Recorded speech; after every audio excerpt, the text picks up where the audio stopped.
head as well as chicken. How art thou? I hope well. Good to see you. I will do the usual thing quick.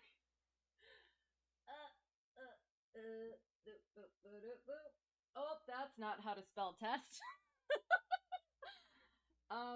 Well, one way or another, it has come through. Perfect. All right. Great start. Yes. Here we go. So, plan for II.Da.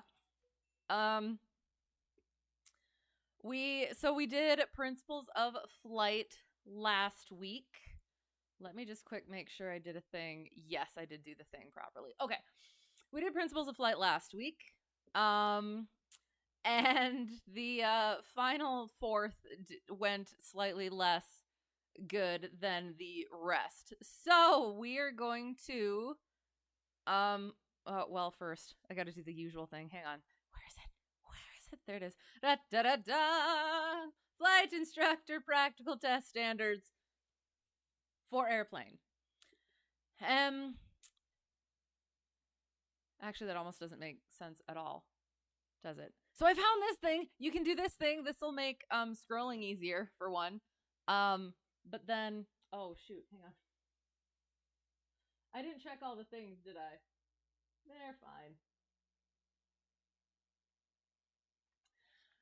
So yes, okay. So we're gonna go back to our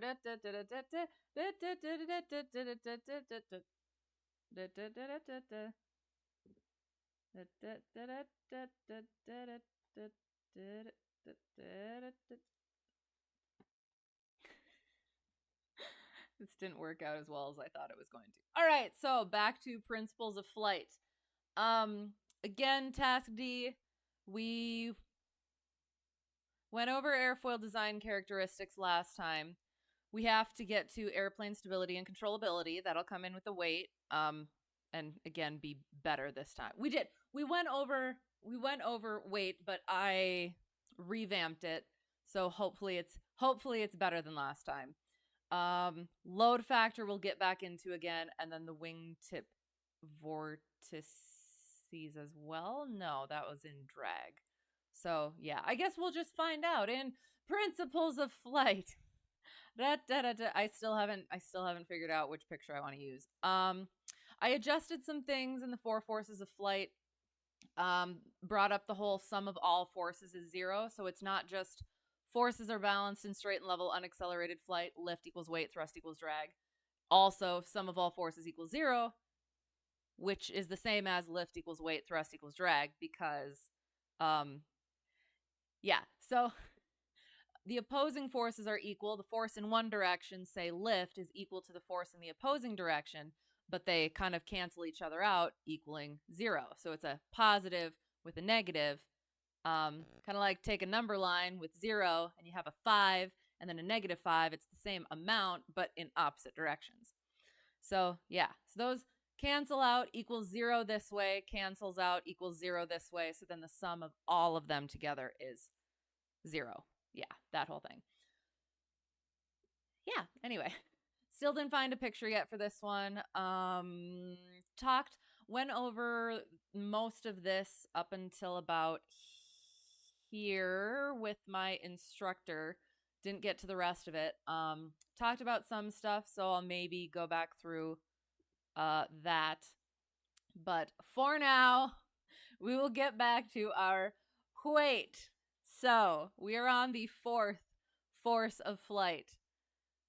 This slide has not changed, but the rest has. So I didn't disclaimer, apart from the one below, disclaimer, I didn't actually fully like practice this one all together. I just did it as I was doing the slides.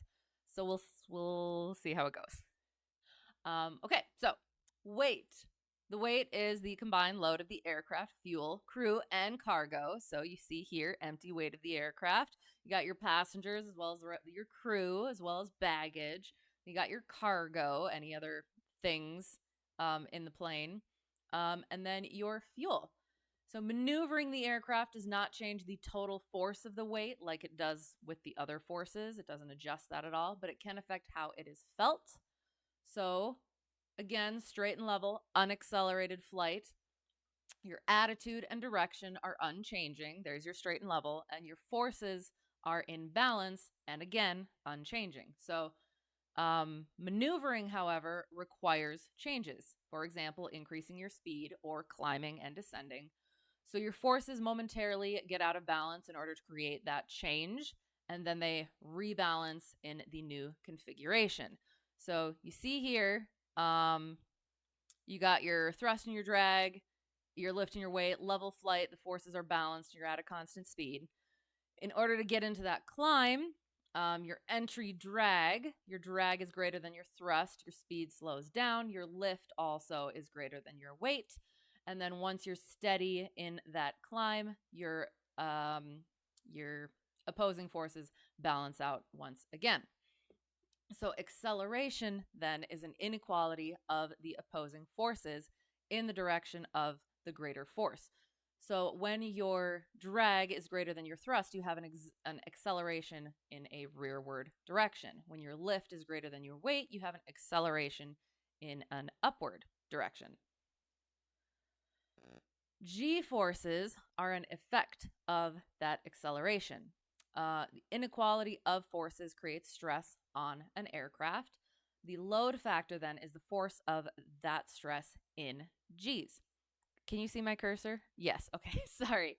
Oh, and I also I did notice that my mic, my words weren't coming through as well sometimes on the mic on the last one. So, oh shoot, and I forgot to change. I forgot to adjust this. So sorry about the big red stuff. I'll get to that. I kind of forgot what it was. So let me know if the mic, the sound isn't good. I'll try to speak properly into it. So yes, so load factor is the force of that stress in G's. X G's then is X times the weight of the aircraft. So it is the total load or stress on the aircraft structure. I had some questions. There was a certain thing I was supposed to talk to my instructor about. That's why it's all red with lots of question marks. I'm sorry, but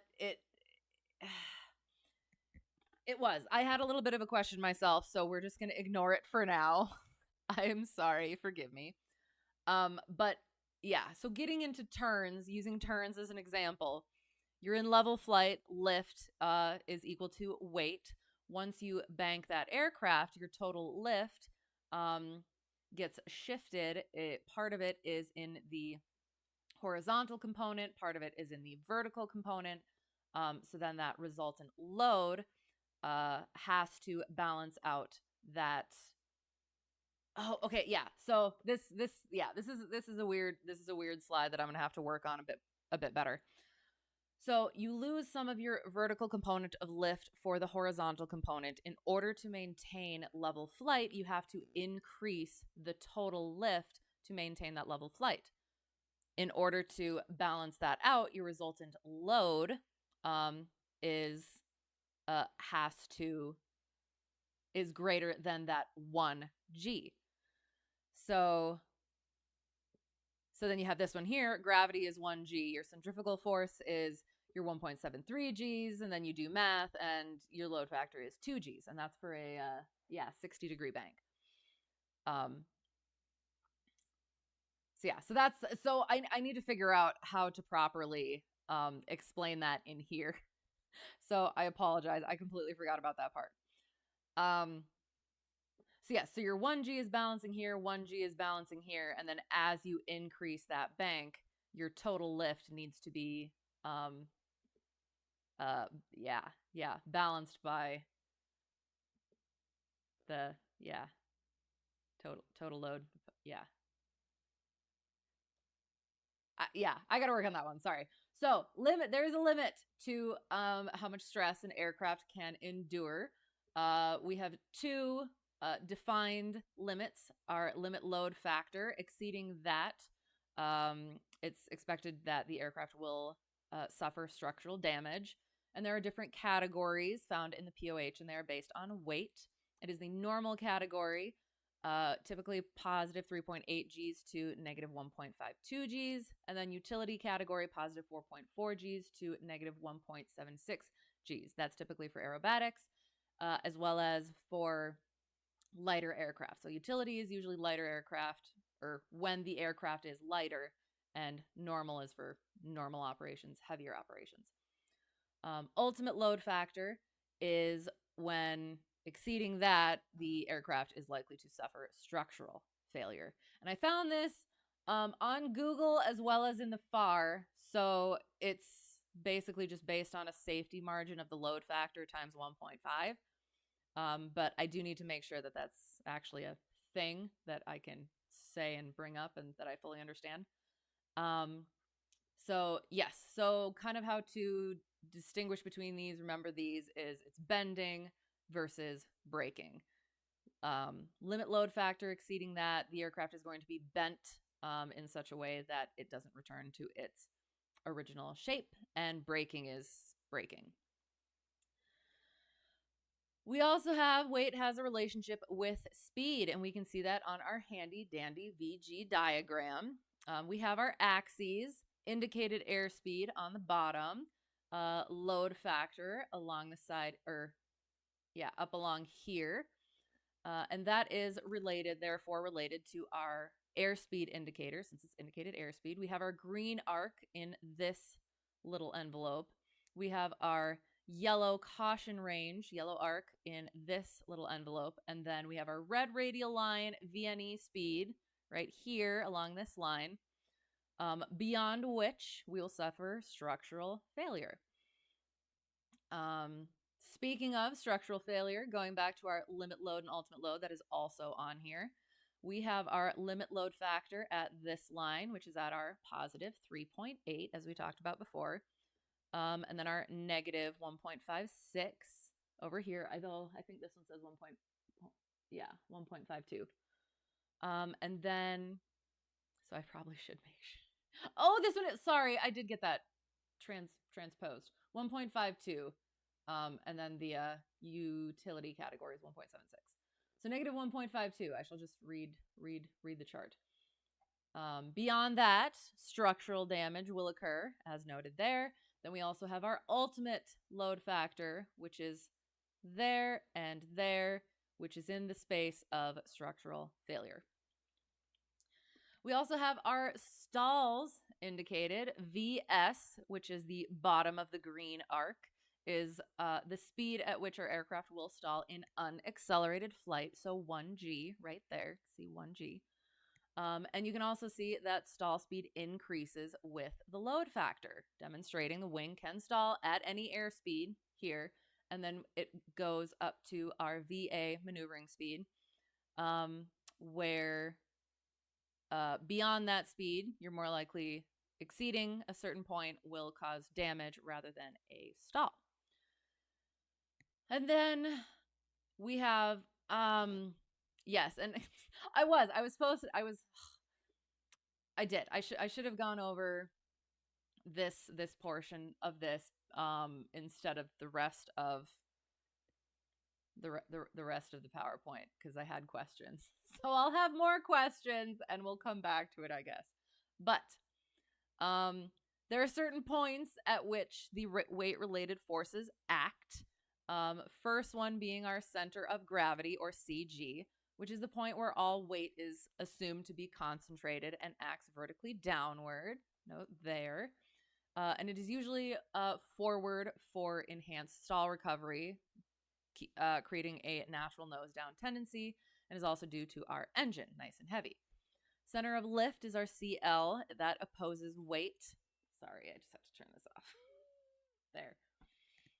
Center of lift, CL, opposes weight, acts perpendicularly upward to our flight path through the wing.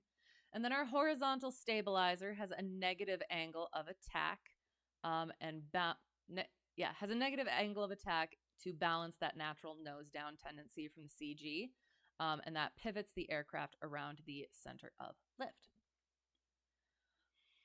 Stability is how our aircraft reacts to changes. We have our static stability, which is the reaction to an initial upset from the current attitude. We have two, I'll actually try and zoom in on these so that it's easier to. We have two illustrative things for this. We have actually three types of static stability. So first we have our positive, where our aircraft will return to its original position after the initial force.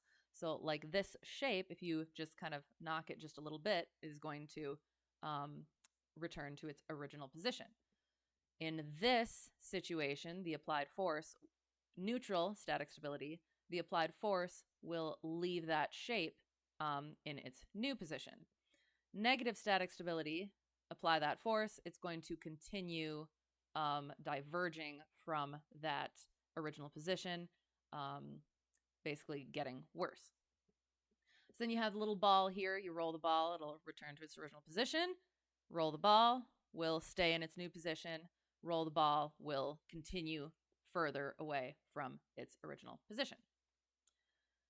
Dynamic stability is the reaction over time as oscillations, which are a cycle of gently changing attitude. Dynamic stability is all positive static stability because it gets upset and then it returns to its original point, goes past the original point, returns to the original point, goes past, and continues. So we have, again, statically stable and then positively dynamically stable. So it goes up and goes back down, goes up and down, eventually returning to that original attitude. Neutral, that's positive again if I didn't say that. Neutral dynamic stability is it goes up, returns to the original, goes past it, returns back up, goes past, returns back up, and just continues in that way. And then the negative static stability, or negative dynamic stability, it goes up, goes past the original, goes further up, further down, and just continues diverging from its original position. So those oscillations are divergent oscillations. Our positive oscillations are damped oscillations. Maneuverability of our aircraft is the aircraft's ability to easily perform commanded maneuvers as well as withstand the resulting stresses. The more stable the aircraft is, the less maneuverable it will be because it requires more effort to move it, and it will respond slower to inputs. Controllability is the aircraft's ability to remain under control and correctly respond to inputs. Positive stability means it's highly controllable because it will return to that initial attitude after it gets upset or from an initial applied force. Negative stability results in a greater likelihood of uncontrollability, and those divergent oscillations specifically can lead to rapid loss of control. So be careful with that. We have our 3 axes of movement, which I believe we mentioned earlier in the presentation. So again, we have our longitudinal axis, which is our around which we roll, vertical axis around which we yaw, and our lateral axis around which we pitch. So movement, however, around the lateral and longitudinal axes has stability in the opposite.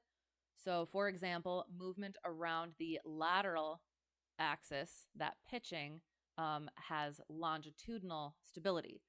So you can think about it as the axis is creating the curves of stability.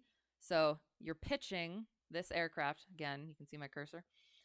You're pitching the aircraft. We're returning to this stability diagram. You're pitching like so in the lateral axis, but that stability creates that arc of stability. Yeah.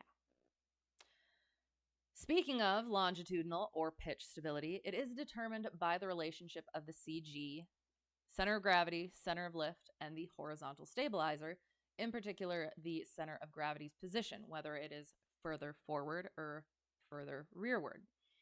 So keep in mind that the more forward a CG is, it increases the load on the horizontal stabilizer in order to balance it out, keeping that yoke back to maintain level flight, not balancing out that nose down tendency, which then creates more drag. So we have certain results from that in stall recoverability, cruise performance, stability, and then if it is too far forward or aft. Hello! Sim Caesar, thank you for the raid. How is it going? How was your stream? What were you doing? Welcome, everyone. Raid. Hello, it's good to see you all. I hope you're well. Thank you for the follow, Pilot Deviation. Oh, no. Good to see you. Thank you for being here. Hello. How are you? I hope you're well. We are currently okay. So since you came in on this portion, disclaimer below. This is not instruction. I am okay. So for anyone who is new, I am a pilot in real life, currently working on my instructor certificate. So this is not instruction. Again, below. This is not instruction, nor is it likely competence. So you're learning nothing. I'm teaching nothing. I'm just practicing my flows. So what we're doing at the moment is we're working on principles of flight, my ground lesson plan, and we're just going through that. So we're about done with that, and we'll be getting into the plane for a mock CFI Checkride. So there, that's all that. How are you all? What's up? So we're currently talking about longitudinal pitch stability. Went through all that. So yes, so the CG position, whether it is forward or more rearward, is going to affect specifically these areas. For stall recoverability, forward CG is going to be better for because that natural nose down tendency. Cruise performance is going to be lowered because, again, as we set up here, more forward CG increases the load on the horizontal stabilizer and creates more drag. Cruise performance is lowered. Stability is higher, and then if you have a too forward CG, you may not be able to flare upon landing, which is not good. If the CG is too far aft, it is opposite. Less stall recoverability, cruise performance is increased, stability is lowered, and if it is too far aft, you may not be able to recover from a stall. Oh, and then the conclusion. I didn't do this very well. So, yeah, understanding what affects aircraft movement, such as the environment, design, and loading, enhances our ability to recognize what is happening at any given phase of flight in order to safely and efficiently fly the aircraft in a variety of conditions. I'm not good at conclusions, but I will work on that. So there, I feel like that went. We did most of this ground lesson last week. We did the first 3 forces of flight last week, and they went pretty okay, but the weight one did not go well. So I'm hoping that went better. I thought there was something I was going to go back to, but I don't think so. So we'll figure out where we're flying and talk about how I've decided to do the Checkride sorts of things. All right. So I have found out that potentially I will be taking Checkride at a towered airport. So we may go to a towered airport and simulate towered operations. So we're going to go in the green area. We'll just do a delta. A nice small. There we go. How's this one? This one looks good. Ardmore. ADM, aeronautical decision making. Perfect. Let's do it. Kilo Alpha Delta Mike. All right. Now we're going to start the sim, getting the things together. A boom and a boom and a boom. Ah. Good. Track IR is working. LittleNavMap is up. And here comes the sim. Okay, so I have a plan for how we're going to start doing the check rides to give me more practice with things. So what so while the sim is starting, I will go over that and then tell you how we're going to do today's instead. Where is it? Here it is. Okay. So so again, we're back in the PTS, the practical test standards for airplane for instructor. So each of these areas, the DPE has to do a certain 1 or 2 maybe, and then at least 1 more that they can decide. So this is for ground. Fundamentals of instructing is on the ground. Technical subject areas are also on the ground. Pre-flight preparation is another ground one. Pre-flight lesson on a maneuver to be performed in flight, another ground one. And then we start getting into pre-flight procedures, airport operations, and then the actual maneuvers. So what all these strange purple purple bits are is E for fundamentals of instructing, have to do E and then 1 more. So E is our instructor responsibilities and professionalism.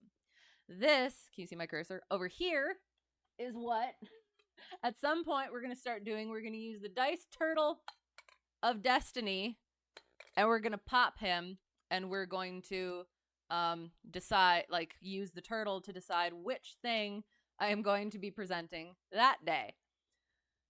So since we're not doing that yet, we're going to focus on the takeoffs and landings portion because like the pre-flight procedures, pre-flight inspection, cockpit management, engine starting, all that is going to kind of be in.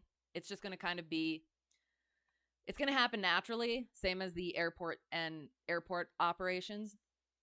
So like the takeoffs, landings, go-arounds, fundamentals of flight, performance maneuvers, ground reference maneuvers, slow flight stalls and spins, basic instrument maneuvers, emergency operations, and not post-flight procedures, emergency operations. All of those are going to be kind of chosen. So for now, I have already chosen the ones. I will show my little notepad bit. Hang on, I have to figure out how to put it on the screen for you guys. Notepad. Okay, boom.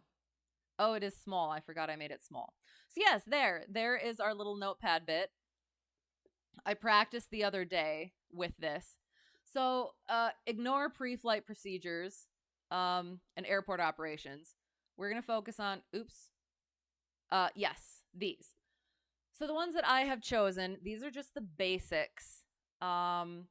These are what either my instructor said that his was, that how his check ride went, and or how a student just recently took it with the DPE that I am actually potentially going to be having. So what he did. So these are my choices for what we're doing this time. We're going to do normal and short field takeoff and landings. Fundamentals of flight, we're going to do our turn. Performance maneuvers, steep turns, lazy eights. Ground reference maneuvers, eights on pylons are necessary, and then turns around a point is what I have chosen. Slow flight, stalls, and spins. Yeah, I think we'll just keep the power off for our proficiency and the secondary for our demonstration. Basic instrument maneuvers, I actually will do straight and level as well as a climbing, constant airspeed climb. I think I heard something, but I can't see. I can't see chat right now. I'm sorry. I'll be there in a second. And then our emergency operations. I hope you can see this. Can you see this?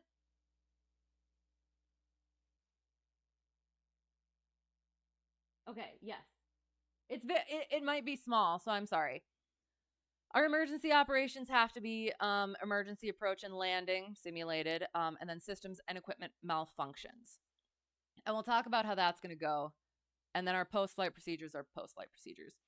So the emergency thing is...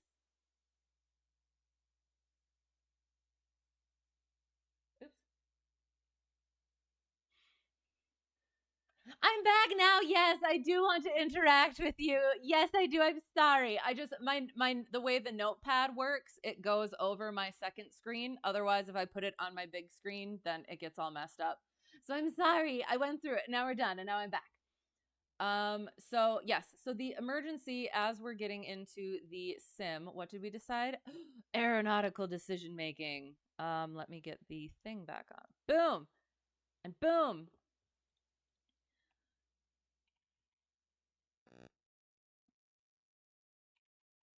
There.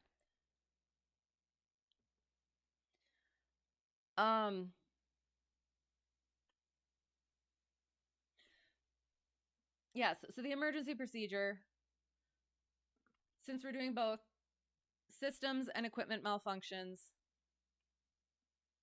as well as the emergency landing, we're actually going to do what I did during my commercial check ride last year, which was an engine fire to an emergency descent into an emergency landing. I think we'll see. Which should take care of both. But yes. Oh, and I'll throw this up here. If anyone wants to come fly, Kilo Alpha Delta Mike, aeronautical decision making.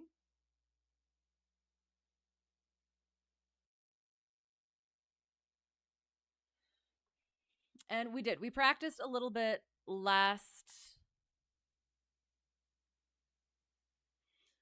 We kind of did this last week, but I didn't feel very good about it.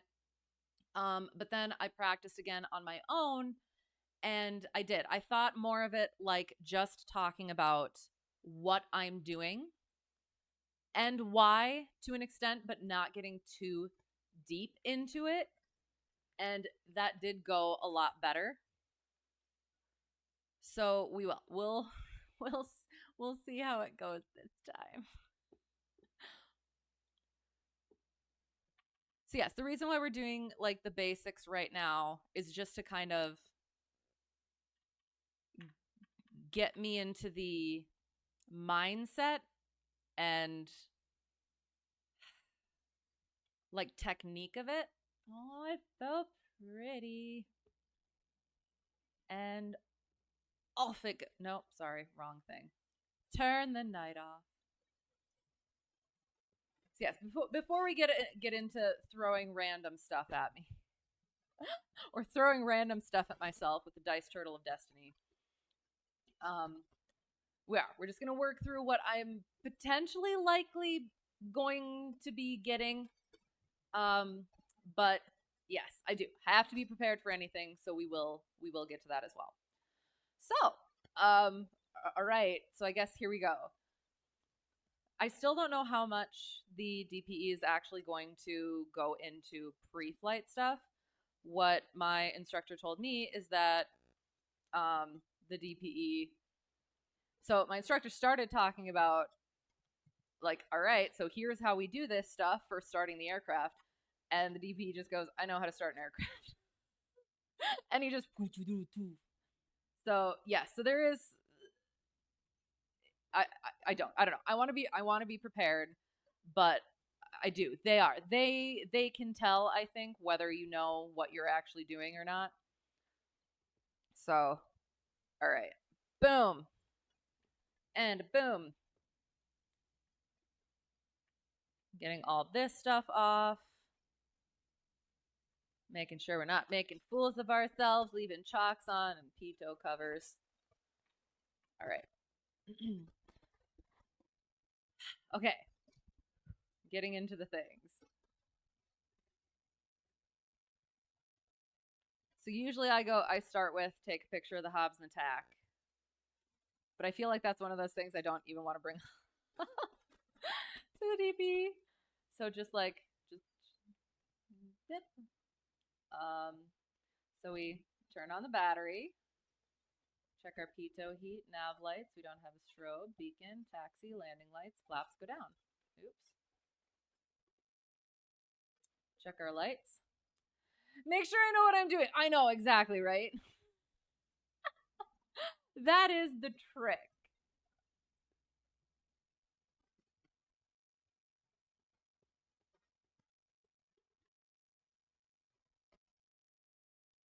Well, and that's why too, like on one hand, it's like I want to and then we check our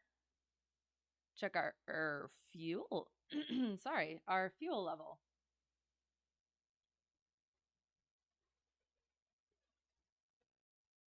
Is that in our right tank? Why? Okay, well, grasp the pitot tube, feel that heat, turn it off. I feel like there's a fine line between we're actually going to check, and then we check our fuel quantity. Strange that I have that little in there, as well as our quality. Why did I?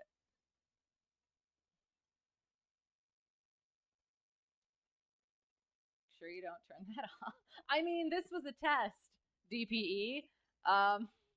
Make sure you don't leave your battery switch on during the walk around. This is off to a great start. Oh, wait, wrong button. Shoot. This way. So yes, fine line between talking enough that he doesn't ask any questions or can't get a word in edgewise, and not talking too much where you say something where he goes, huh, tell me more about that, or that wasn't correct. Yeah, that. So we checked our. So actually, we would have. So we check our fuel quality first. First, we'll check our fuel quality. Drain a little bit of fuel, check the color, check for sediment as well as any water bubbles down at the bottom. Do that in both wings. Strain a little bit. Hello. Strain a little bit from the bottom as well. And then we will go ahead and check the quantity. Then we check our oil. Make sure that is between 4.5 and 5. And then we can start the rest of our walk around. So, static port is clear, as are our vents, pitot tube, drain hole, fuel vent, stall horn. Check the leading edge of the wing. Give it a little raise so that we make sure that the whole plane moves and the wing is not disconnected from the fuselage. Check the tire and brakes. Actually, from here, take a look at the tire, and then once we come in through here, after checking the aileron connections, wiggle the rod. Flap connections, wiggle that rod. Check for any brake fluid. Check antennas. Come back here. Elevator connections, rudder connections. Lift it up a little bit to make sure that's attached properly. And then we do the other side. Then I'd let the student do the other side after we check the trim tab. So yeah, I don't know how that's going to how that's going to work, or if I have to do the full other side for the DPE. Then we check our edges of the propeller for any nicks or cracks. Plane that I fly does not have an alternator belt, so I won't even bring that up. Make sure the air intake is clear. The exhaust port is secure, and nose wheel has clearance. Then we take a step back, take a look-see. How's she looking? Beautiful. Yes, right, you are. And then we take the checklist out, go over it, make sure we did all the things. Excelente. All right, into the aircraft we go. So, then we, yes. And now it's time. Okay, so we get in the seat. We're in the seat. In the seat. Good afternoon. How are you? I hope you're well. We are about to embark on our check ride, kind of. So, get in. DPE gets in. And then we do our passenger briefing. All right. No talking during takeoff and landing. Seatbelts are on at all times. Exits at the doors to the left and right. For now, make sure they are shut and locked. Whoosh. I won't say that during check ride. Whoosh. That would, yes, no. Yes. For now, make sure they're shut and locked. If we lose power on the rollout, we'll stop on the runway. If it's after takeoff below 1,000 feet, land straight ahead. If it's above 1,000 feet, we'll turn around and land back on the runway. That is our abbreviated, takeoff briefing. Then seat track back. Oh wait, hang on. Sorry. See, I'm already getting nervous. So, fuel is on. Trim for takeoff. Circuit breakers. Buddle up. Here we have to look at them because we can't feel them. All right, looks good. Circuit breakers. Buddle.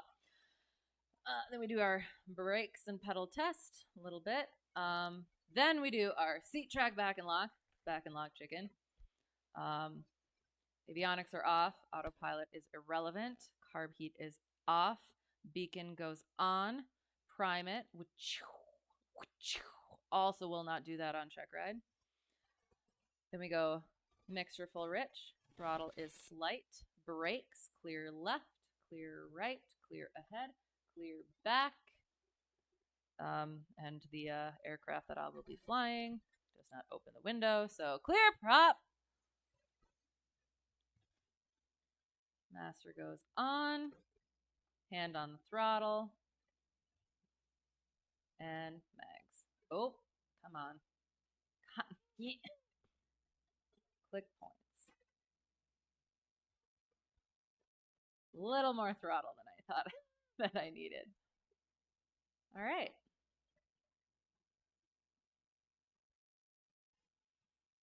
See, even this, like I want to say, keeping our throttle around 1,000 RPM. Like I want to say that, but I have gotten into a a bit of a bad habit of letting it go below 1,000. Because, of course, I started out letting it go above 1,000. And so, of course, my brain decided to, like, go in the complete opposite direction, which is awesome. So, like, I'd like to say that, but then I'm going to, like, leave it. Oh, you know what? So then maybe he'll bring it up and I'll be like, oh, I was wondering if you would notice. Good catch, student pilot. Oh gosh. It's all those little tricks. All right, so flaps go up, checking our greens, checking our weather, getting all our frequencies in. Oh gosh. All right, so remember also, we're at a towered airport, so I'm gonna do the towered procedures. Kilo Alpha Delta Mike, the 10th at 0350 Zulu, wind calm, 1010 statute miles, clear. Temperature. Oh gosh, why can't I remember how it goes? 10 statute miles, clear clouds, -4 degrees Celsius, -5 degrees for our dew point. Altimeter 2983. It is gorgeous. 2983. So, boop boop.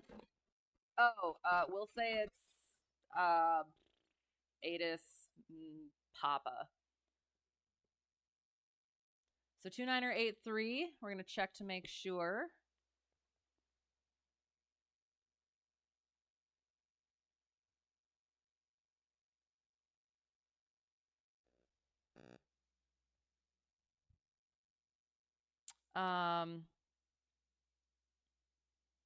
That is our correct. Oh, I didn't turn on my flight tracker. Hang on, sorry. That'll help. Get my handy dandy 4-flight going. Kilo Alpha Delta Mike. Oh, so then my other plan, okay. So I talked to my instructor about this. My plan was, again, I am more of a non-towered pilot. I get so nervous when it comes to ATC. So my plan was to take off, do like a normal takeoff from the tower, from the towered airport, go do maneuvers, all of those sorts of things. Go do short field landing and takeoff from a non-towered airport, and then come back, do a normal landing into the towered airport and be done, hopefully. And he said that's probably not what I'm going to get. But we're going to do it that way anyway, maybe, potentially. We'll see. So yes, so Alpha Delta Mike, we're checking our 777 as our elevation, and that looks good. So we're good there. And let's get our, what's it called? Because I'm good with words. I am a CFI in training that is good with words. Airport diagram. Wind is calm, so we're likely going to get 3-1. So we'll go with 3-1. And we'll just do it. Oh, sorry. Sorry.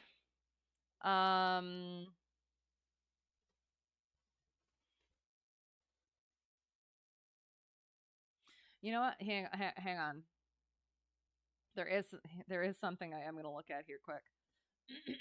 We're going to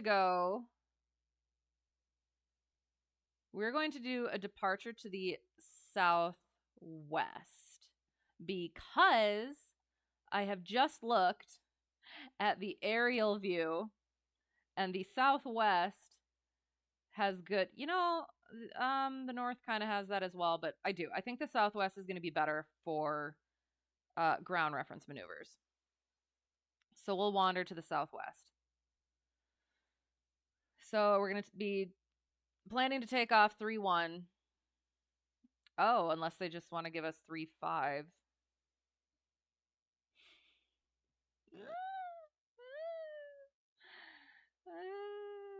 What am I doing?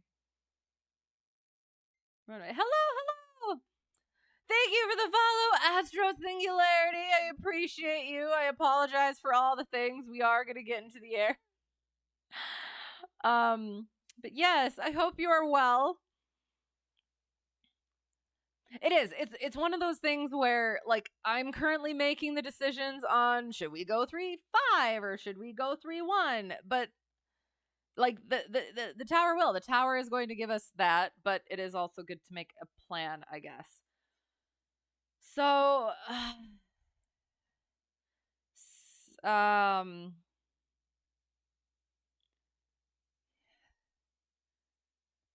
executive decision. We're just gonna do 3.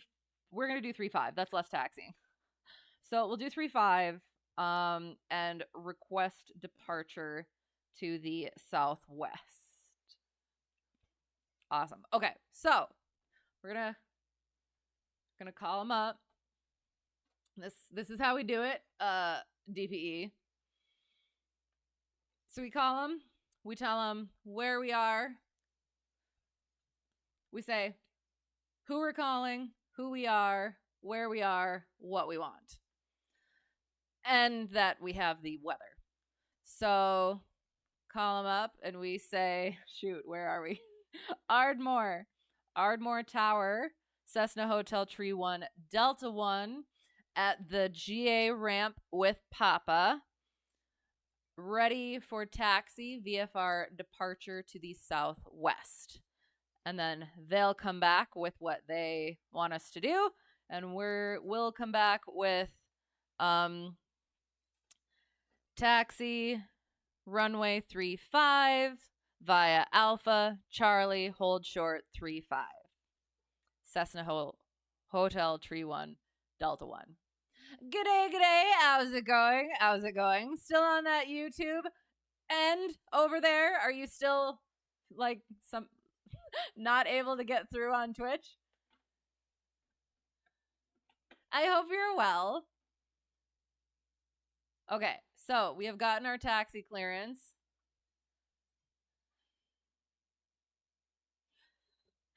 And then he'll be like, you think maybe we should put some lights on? And I'll be like, oh, you did. You noticed that I didn't do that. Good for you.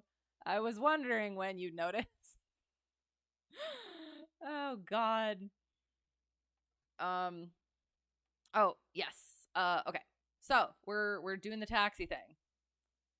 So there we have our what? I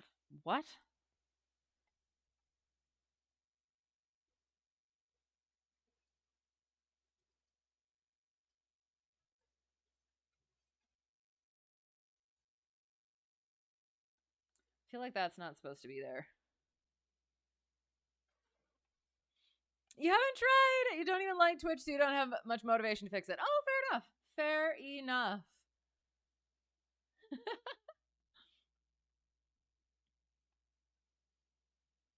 Okay.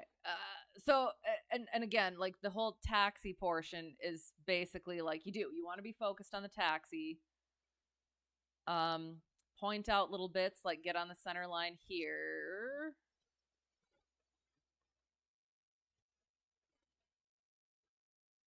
Or over here.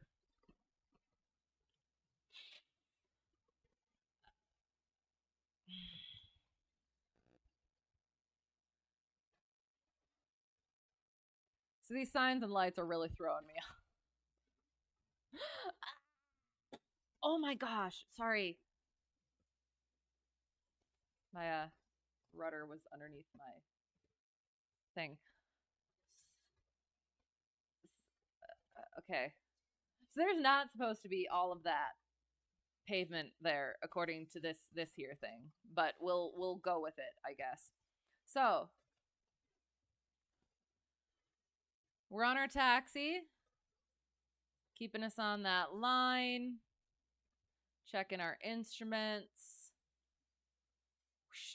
I should ask if I need to do like an instrument check since it's not an instrument check ride, and I just don't even want to like bring that up. So yeah, so we're following our line got those red signs there, our hold short signs telling us the runway. Probably going a little bit fast, so we'll just slow it down just a smidgen.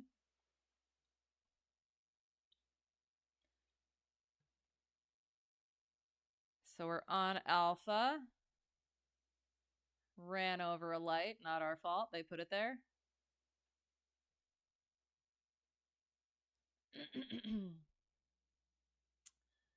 And then we're looking for, we're currently on Charlie, it should say. Yeah, there'd be a sign that says Charlie, so we can make sure that that's what we're on.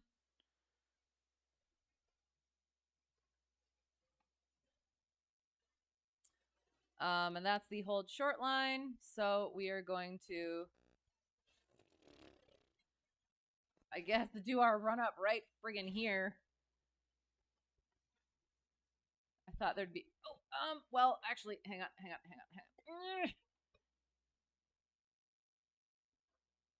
So the thing is where I might be taking Checkride,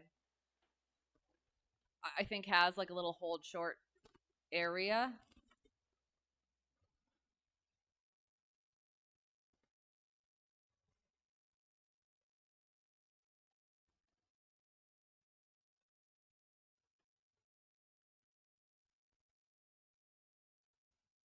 So we're like out of the way, but not question, which is great. But it is what it is.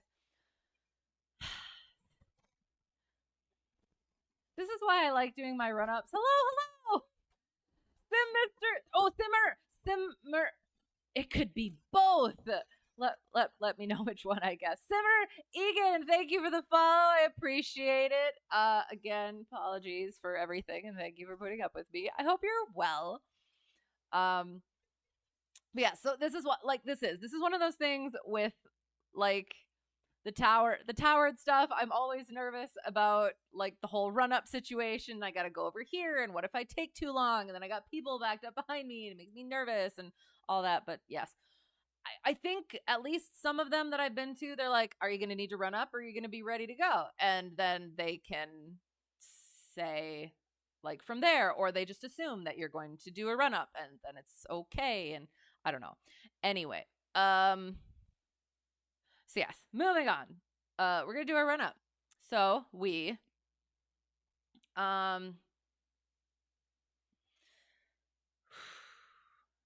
check our fuel again. Fuel's on both. Trim for takeoff. Flight controls goes in. That aileron is up. Bring it back. Elevator is up. Turn it. That aileron is up, and bring it forward and in. Made our nice square. Flight controls are free and correct. Check our instruments. Make sure they are good. Set the DG properly. And then primer is in and locked. Mixture's best in power. And then we do our, run up. So throttle up to 1700. Carb heat goes out. Watch that drop. Mag check. Over 1. Watch that drop. Back. 2 over. Watch that drop. Back. Then we check our ammeter, our vacuum. Planned I-Fly doesn't have a vacuum, so excellent. And then we green. Whoosh.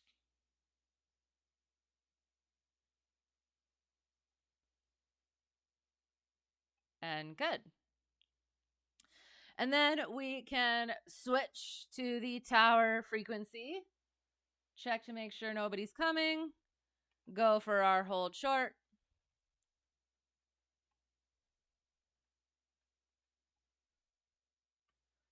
Oh, I'm leaning. Sorry. That is.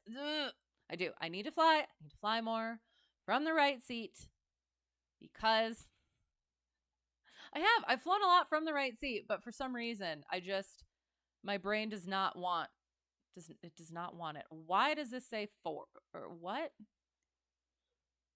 Oh, that's a closed runway. Runway 4 and +2 -2, 2, it would have been. So yeah, that runway is closed. So let's make sure we take off on the correct runway. Oh my god. So, Ardmore Tower, Cessna Hotel Tree 1, Delta 1, holding short 3-5 at Charlie. VFR departure to the southwest. And then they say, oh, I need to switch this.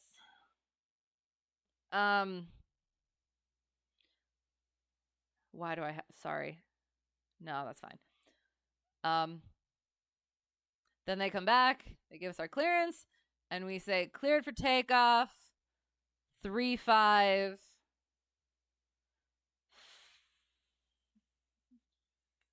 Turn out to the southwest.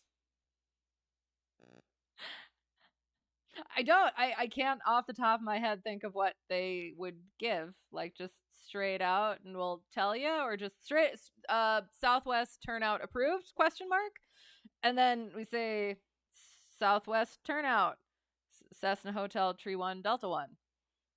And then we do our thing, we do our green flaps, mixture, boop, carb, heat, trim, fuel, landing light. All right. Okay. So we look both ways. Check final. Nobody's coming. Check the other way in case somebody's being a doorknob. Perfect. We're good. Excellent. What? What are you? Why are you? What are you? I'm taxiing. That's right. You go back where you were and you wait. My run. Oh god. Okay, hang on. I have to figure out what. So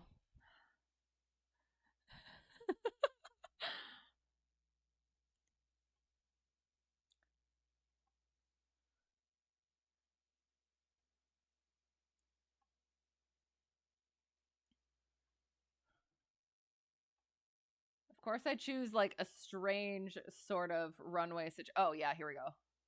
This is it. Yay. 3-5. Yes, okay. So all the good things. Rolling in, hand on the throttle.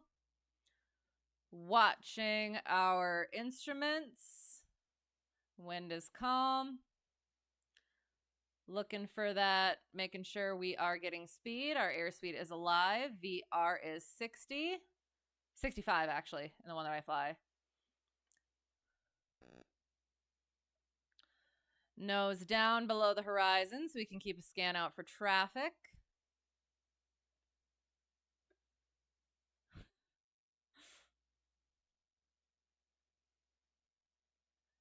Aiming point on the horizon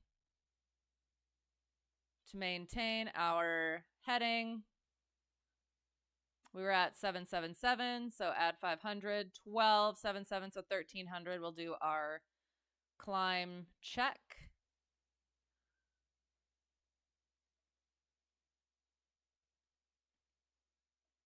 Scanning for traffic. 1300, green, flaps up, fuel's good, mixture, carb, heat, trim, and fuel. If I didn't already say that, I feel like I did. And then 300 below pattern, which is 1800, we can start our turn out to the southwest. Oops. Not more than 30 degrees.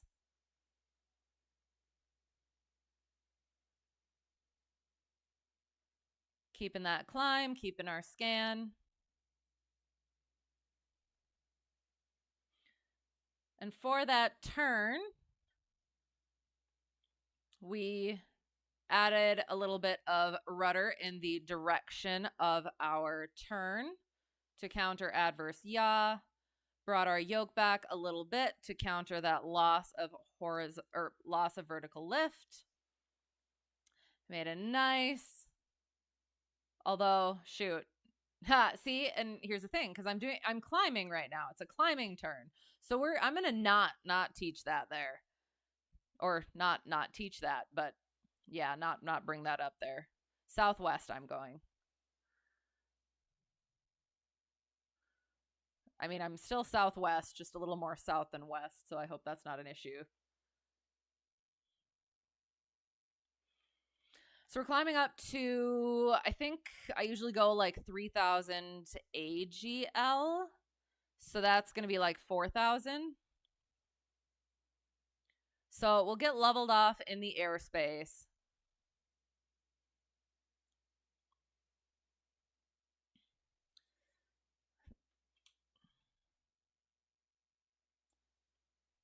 Maybe. I don't know. We'll see, I guess.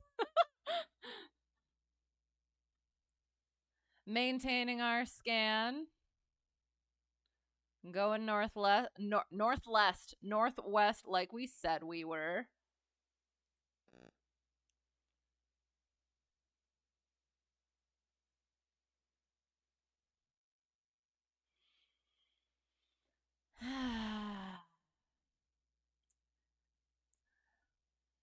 See, it is. It's like at this point, I feel like I should start like talking about stuff so that he can check stuff off, and then we're done with it. So like we're in the climb, so let's make it a constant airspeed. So we're climbing. We are climbing. We can either do a. Oh, we're actually technically out of the delta because we are above it. So awesome. So they would say switch to common advisory, switch to advisories by, and I would say switch to advisory frequencies is approved. Cessna Hotel Tree 1 Delta 1 G'day. And then we're going to level off at our 4,000. We're going to start nosing down to maintain that altitude, let our speed build up. And then once our speed has built up, then we bring the throttle back. In this aircraft, I want to say it's supposed to be at like 2,300.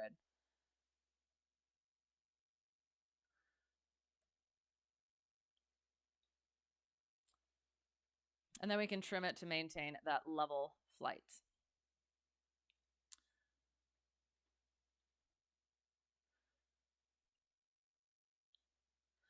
So again, as we were climbing, we can either do a constant airspeed climb or a constant rate climb. We were doing a constant airspeed climb at 90 knots according to our airspeed indicator, and we just keep our throttle on full, and we adjust our pitch for 90 knots to maintain that 90 knots. Yeah, so now we're going to be doing straight and level flight for a little bit. But before we do anything at all, what do we do first? We do our clearing turns. So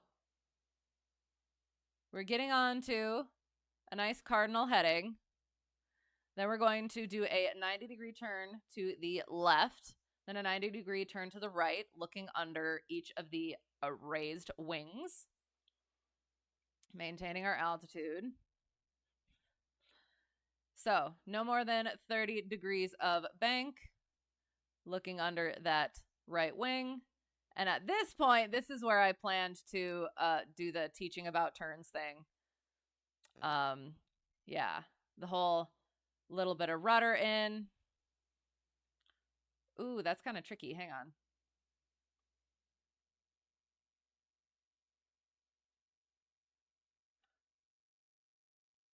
So there was our first 90-degree turn. I will also say I do fly better in an actual plane. I am incapable of holding a proper altitude in the sim and this aircraft, so I apologize. What do we do first? We use the bathroom before boarding the plane. That is also an excellent point. It really is. Yes, it is. Things happen. Yes, so we do. We put that little bit of rudder in the direction of our turn to counter that adverse yaw. Then we lift that wing, bring the yoke back as necessary, making our scan for traffic, doing our next 90 degrees. And you know what? I also realized I should be, during this time. Ooh, you know what though? No, I should look that up. I should be looking that up beforehand. The winds aloft,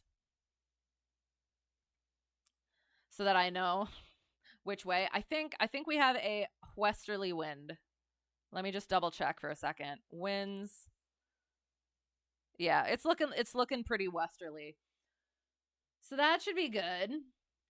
And all right, so we did our clearing turns. We talked about turns. Now we will do our instrument maneuver. Bringing that back a little bit.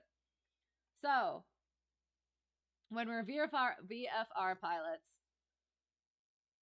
doing instrument flying, it is simply to practice getting out of whatever instrument conditions we have found ourselves in. So we're going to focus on our attitude indicator. That's going to be our big one that we're going to keep good and level. And then we're going to cross-check with our other instruments. Make sure our airspeed is staying steady. Altimeter staying level. Our DG. Sorry, I think... oh, God, this is weird. Sorry. Our DG staying steady.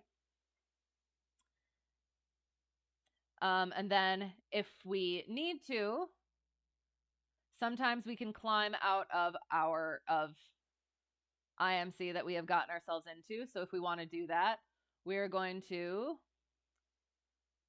keep an eye. We're going to increase our power.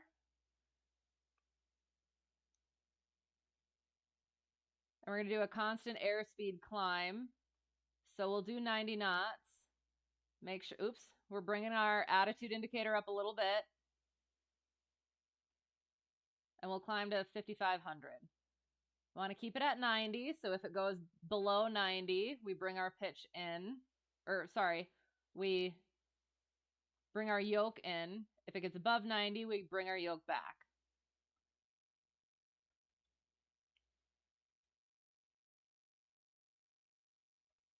Bringing our yoke back a little bit to keep our 90 knots. Watching our altimeter as well. Coming up on our 5,500. And oh, we've broken out. Isn't that great? Amazing. Okay, I do actually like that. So that would be good. So 5,500. That is where we're at. Next, we will do our performance maneuvers. Starting with our steep turn. My nemesis. Words I can't say because I'm a lady.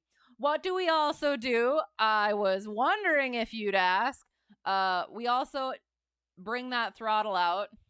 Once again, we level off. We level off with our pitch, with our yoke. Hold that altitude, let our airspeed come up. And then we bring our throttle out. Oh my gosh. It is. It's like that getting excited about stuff like, oh, I did it. I finished. No, you freaking didn't. Words. Okay.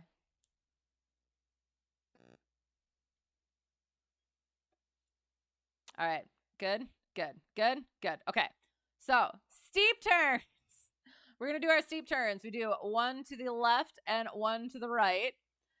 And we start on our nice cardinal heading. And then we start banking. A little bit of rudder in. Counter that adverse yaw. Put our... and we want to do it 50 degrees. And we start bringing our power in. Bringing our... I'm leaning on my rudders and stuff. Sorry. Bringing that back pressure in. As necessary, and power in as necessary. And then we start rolling out. like so, making sure we bring our yoke in, power out, so that we don't balloon up like that. And then to the right, we a little bit of right rudder. Oops. Back pressure as well as power as necessary. I just really got to do these in the plane again because I just can never get these correct in the sim. Can't do them in the plane either, but that's a different story. Make sure we're keeping that bank, watching our horizon, coming up on our heading. Make sure we counter our, yes, increased back pressure and power. Steep turns, yay, that we have our lazy eights. So I have been told from the other DPE that I now have potentially going to be doing with him instead. He just had a CFI Checkride with a student that I was able to talk to, and he said that his ground lesson maneuver was on lazy eights. So I'm kind of assuming that that's potentially going to be what I'm going to have to do. So instead of I'll have the eights on pylons ready, I'll have the lazy eights ready, and then any of the other ones will hopefully be able to wing it if that happens. So then doing the ground lesson of the lazy eight, and then also the lazy eight is what I will potentially be performing. So lazy eight, we're starting again on our cardinal heading. Let's get ourselves back on there. Nice and gentle like, nice and gentle like. Make the corrections you need. Also going to make sure, boop-a-doo. Yep, all right, there. Okay, so lazy eights. We add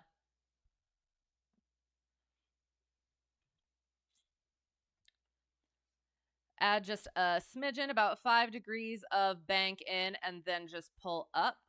Bring the yoke back, bring the yoke back, nice and gentle like, nice and gentle like, nice and gentle like, nice and gentle like.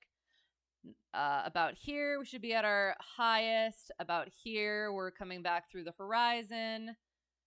135 degrees, we're at our nose low. And then coming around to this first 180, we're going to be back nose on the horizon. And then on our right, we add that little bit of right rudder in and pull, as well as that little bit of bank. Make sure we're not going past 30 degrees of bank. A little bit too much right rudder, it appears. So at our 90-degree point, we're coming back through the horizon, and we're coming lower. For the love of God. Getting that little bit of, we're decreasing our bank. We're nose low and coming back to nose on the horizon at our 180-degree point. That was not good, but we're just going to be okay with it, I guess. Am I a magician because abracadabra? Oh, I can't say that because I'm a lady. I like it. How are you? How is it going? I hope you're well. I wish I was a magician. I would have my instructor certificate already, and I would be able to poof all the knowledge and the ability into my own mind as well as the minds of others. Hello, hello, hello from the no.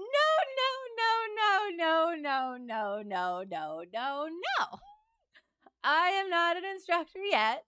You're not learning anything from me. The disclaimer is below. Read it, love it, live it. But hello, how's it going? Good to see you. And hello, how are you? And hello, good to see you. I don't like that voice for him. I don't know. I need to get one. But yes, good to see you as well. Oh, cute. Is it a little cloud? It is adorable. I love it. Oh, God. That just reminded me. So Christmas was last month. Yes, it is January, correct? Yes. It's one of those days. I remember like one thing that I asked for Christmas when I was smaller was a big fluffy cloud that my whole family could bounce on. And I thought that would be the coolest thing. And I imagined it, and I was so excited about it. I didn't get it, but yeah, I still think it would be friggin' awesome. Oh, but I just said I already was a magician. I wish I was a magician and could give you the nod. No. I said I wish I were a magician. There is a difference. Cute little plane, isn't it? Oh, and Ducky is best. Ducky is best. And then we can take a look. Isn't it beautiful? Tiki made the livery for me. And I love it. It's even on the pants, which I love. Yes, thank you. Oh, and since you said that, if anyone does not have the does it work like that? It does not work like that. Hang on. Yes, it does. Yay! I capitalized the C. So yes, the Cessna 152, WE-SIM JP Logistics 152. It is. It's awesome. I love it. I fly it all the time.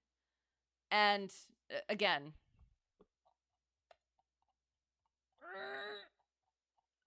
Ducky. We will let me think. We just did our performance maneuvers. So that means we can go ahead and do our stalls. Isn't that perfect? We're going to turn to the No, we're going to stay here because we do have a headwind. And then we'll turn back around. Okay. I just said again, no. I said I wish I was. And if you take off the I wish, it just says I was a magician. So therefore, if you're taking it that way and taking it out of context, that means I was a musician. A magician. Ooh, a music magician. Sorry. If I said I was a magician, that means I'm no longer a magician and therefore cannot magicify. It's now a word. The knowledge into your head and therefore am not an instructor. Ha ha ha ha ha. Words and logic. Oh, it's cute. What? Yes, that is quack quack, ducky ducky, rave.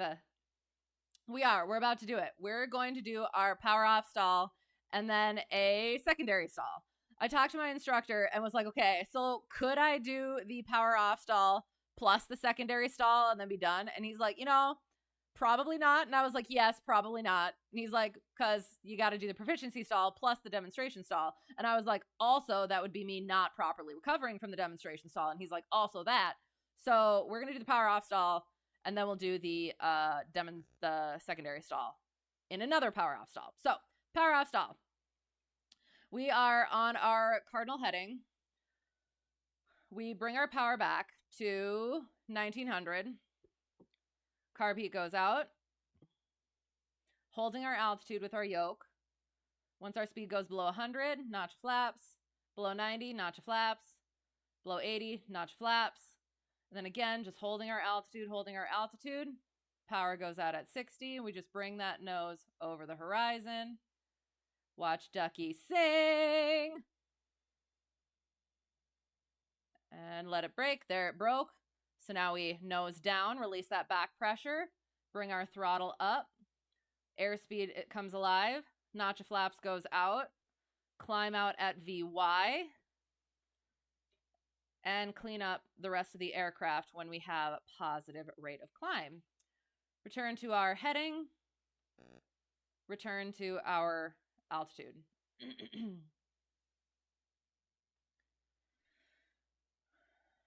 It's there. Power up, power off stall. So our secondary stall comes when we do not properly recover from our from another stall. And we have our stall, have our break, and immediately get another stall from the improper recovery. We'll start at the 4,500, so we don't have to climb all the way up again. So we're going to level off. 1900 at 4,500. Carb heat comes out again. Notch of flaps below 100. Second notch of flaps below 90. Third notch of flaps below 80. holding that altitude, moving my mouse. Power goes out below 60. Hold that nose just above the horizon. He's coming. There he goes. He's singing. He's singing. He's singing. There we go. And then there's our secondary stall. So then we properly, this time, recover. Power goes in. Yoke pressure goes out. Notch flaps in. Notch flaps out, I should say. Climbing out at VY. Then cleaning up the airplane when we have that positive rate of climb.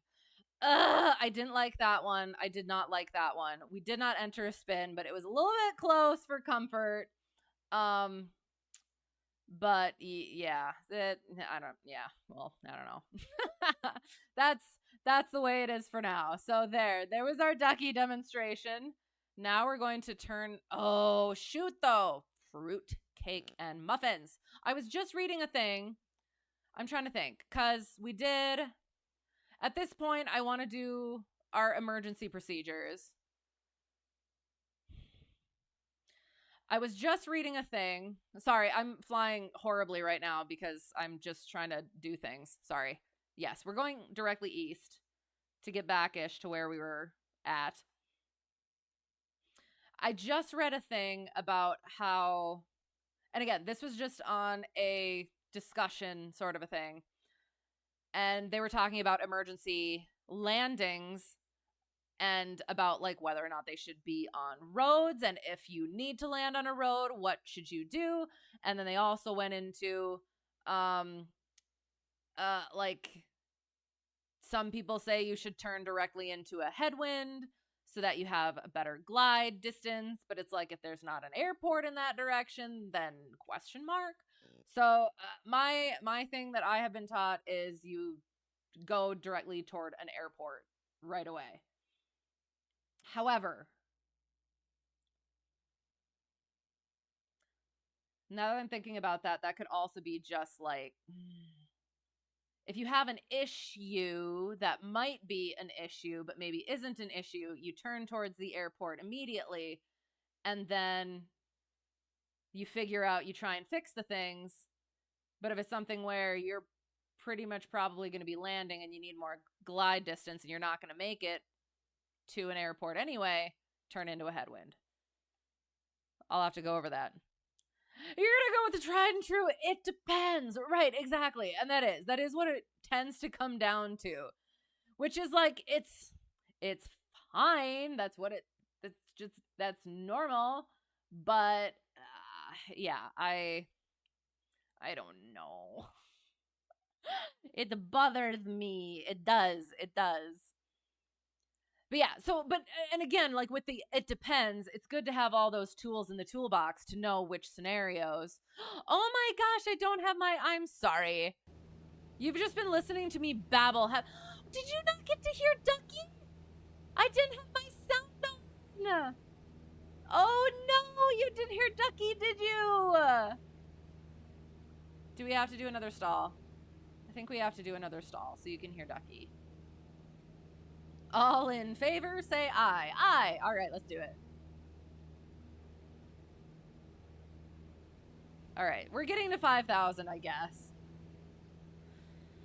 So we're going to do one more stall. We'll try, you know what? We'll try the secondary stall again just because, at some point I need to be practicing the accelerated and the cross-controlled again because, yeah, those are also my nemesis. But again, for now, we're doing the very basics.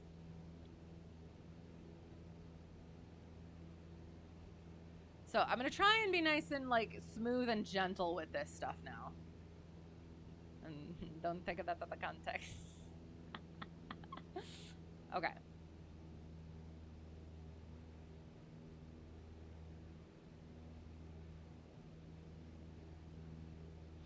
All right, so stall, bringing it back to 1900. 1900, holding that altitude with a back pressure. Carb heat goes out below 100. Flap 1 goes in. Below 90, flaps 2 go in. Below 80, flap 3 goes in. Holding again that altitude. 60, power out. Hold that horizon. There's Ducky. Yay, Ducky. There's the brake, and then we recover incorrectly, and now we recover correctly. Power in, release that back pressure, let that airspeed come up, notch a flap. Oh, frick. Notch a flap goes out. Initial notch a flap goes out. Then when we are climbing out at VY, we clean up the aircraft, carb heat out, second notch of flaps, third notch of flaps. Getting back to our 4,500. People are always trying to oversimplify. Is your plane draggy? Your wing designed for high speed, low speed? How strong is that wind? Does the increased glide time make up for decreased ground speed? I think it's a matter of how know your plane and know the area you're in. Right, exactly, and it does. Because that was another thing. I was reading about like the pitch for airspeed, power for altitude thing, and it's a you end up doing the same things at the same time, and again, know your airplane, but it does help compartmentalize. And even though I'm not like a student anymore, I still feel like I'm always learning, and there's stuff that in a situation where something happens where I'm suddenly unfamiliar with something or not expecting something, I'm going to sort of revert back to that sort of thinking to make sure I get myself in order. So it does, the best thing is to know your airplane and things, but in certain scenarios it does help to have those compartmentalized bits and just not relying too much on it as well. Yes, quack, quack, quack. Yes, I do. I'm sorry you didn't get to hear him the first couple of times, but there we go. All right. So, engine fire. Oh no, we're going to emergency descent. We're going to turn off all of our fuel stuff. We're not going to do that actually. And then since we're doing this, we're going to, carb heat goes out. We're going to 45-degree turn, getting that speed up. 45 degrees. Speed goes up as much as possible. Getting that fire out, hopefully. And again, cutting all the fuel and stuff like that, but we're not going to actually do that. So then there's our system malfunction. Now, fire's out, but we still have no engine. So what are we going to do? We are going to pitch for best glide. There is actually, oh God, we're actually directly over a thing. So we're gonna best glide over this private airstrip. I actually, ooh, you know what? I'm gonna make a decision here quick. That's not a good idea. Nope. We're over a private airstrip, so we're gonna stay over it. And we're gonna troubleshoot. We have some altitude. So we're gonna keep an eye out for that airstrip while we're troubleshooting. So we check our mixture, throttle, carb heats in, our fuel, our primer, make sure that's in and locked, cycle the mags, check the battery, all those things. Then we'll grab our checklist and see if we have gone through all of the things. So this is my thing. Like, again, on here it shows a private strip. Okay.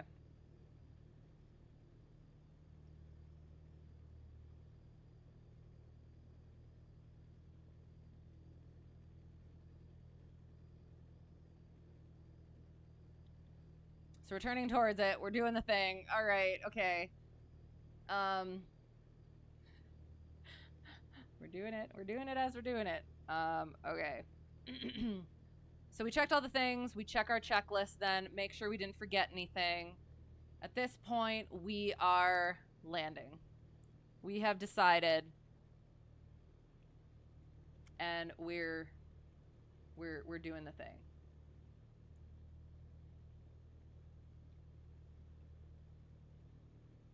I just have to actually find the thing. I'm like, oh, making sure that we're maintaining our best glide.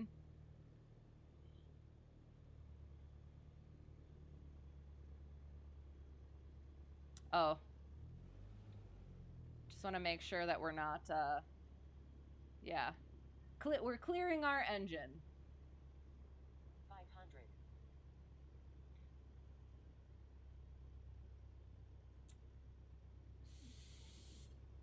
So, I don't really want to make that turn back to there now that I just saw where it is. So, we're just going to land in this field along this road over here. Like so.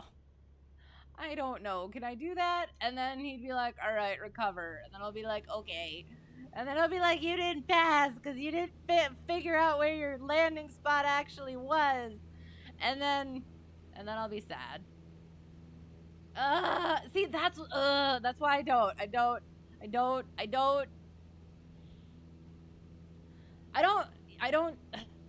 I usually hope that there's not a private strip around because I'm not gonna friggin' actually find it until I'm right over the top of it at 500 feet.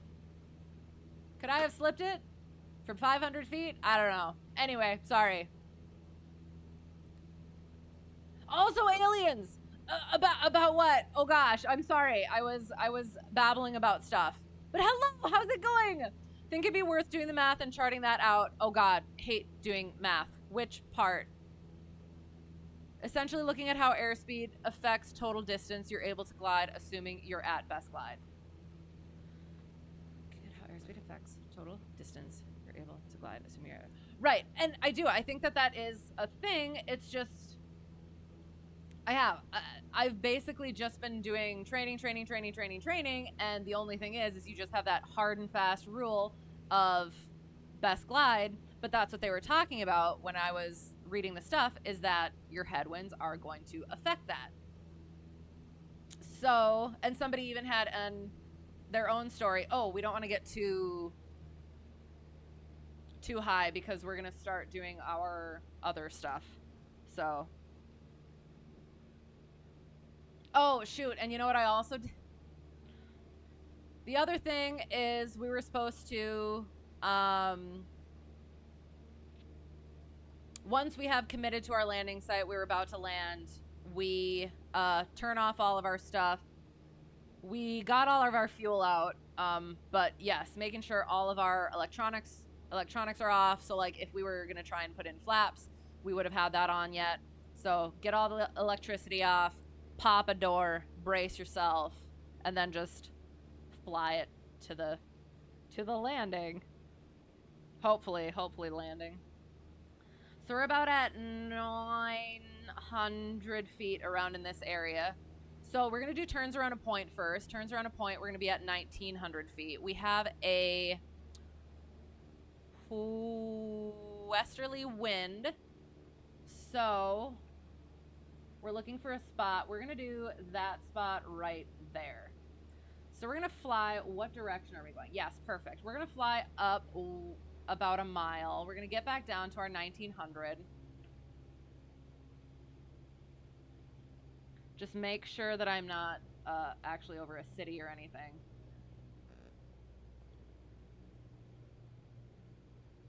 Like that's not actually, like legitimately the city, is it? Oh god, I hope not.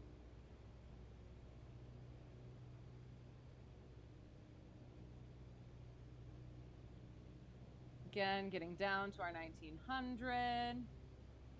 That's a half a mile, that's a half a mile, that's a half a mile. Oh god, is it?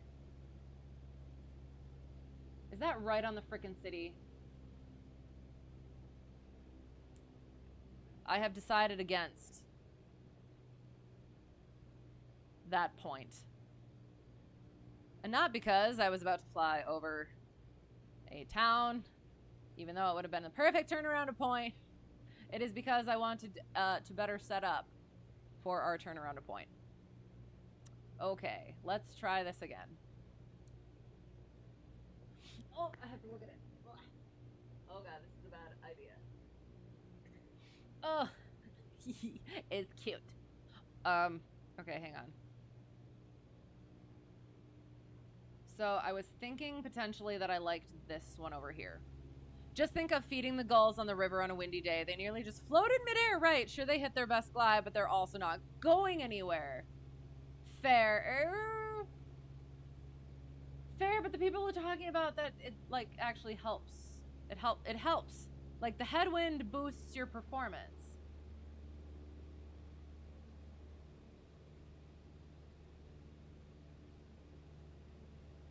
Honestly, I did not look into this enough to, like, properly and effectively give any sort of decent opinion about it.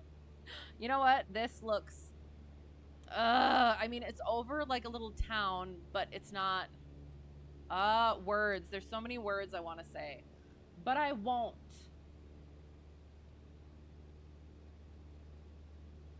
Okay, we're gonna do... Where am I? We're currently going north.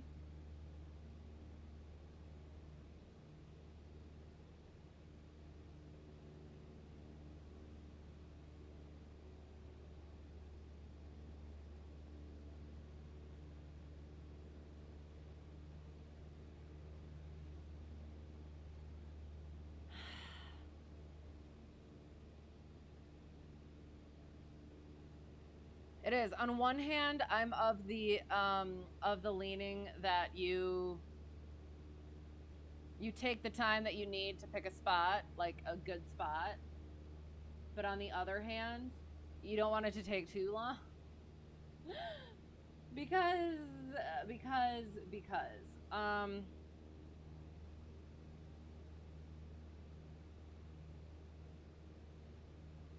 there's like, oh, yeah, I don't like that either because we're near like some little towers. Oh, for the love.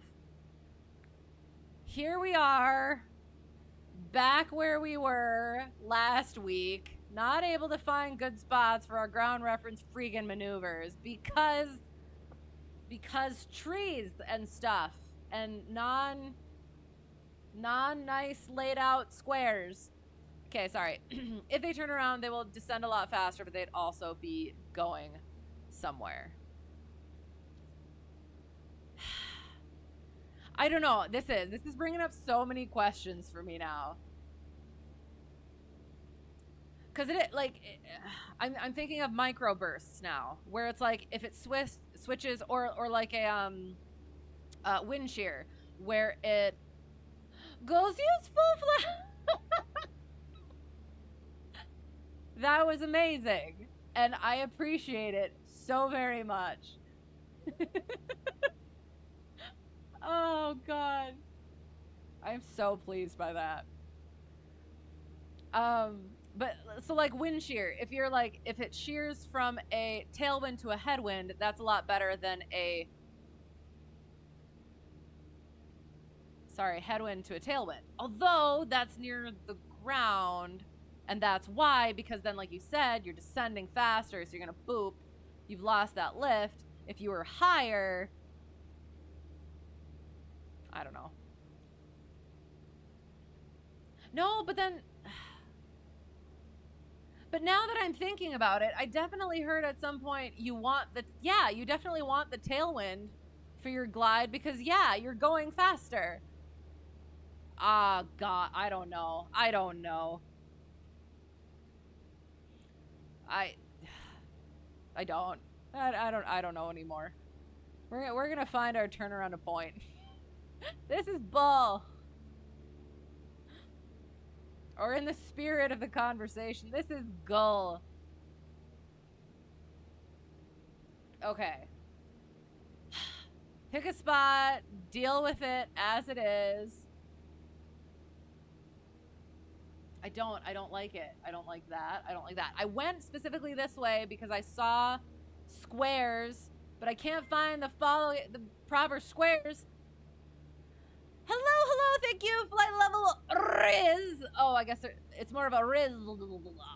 I appreciate the follow. Thank you for putting up with me and my strangeness. Apologies for everything. And Heidi-o, how's it going? How are you? Just because you showed up doesn't mean it's bull or gold. How's it going? Good to see you. You figured headwind was mainly good for takeoff or landing, right? Don't know if it matters for else. And now, like, now that I'm thinking about that, that's what I'm thinking too. So I don't know. Wait. Okay, so okay.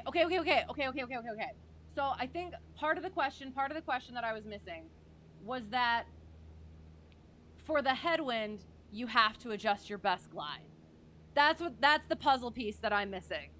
So if you do your headwind, you adjust your best glide, that would potentially make the transition.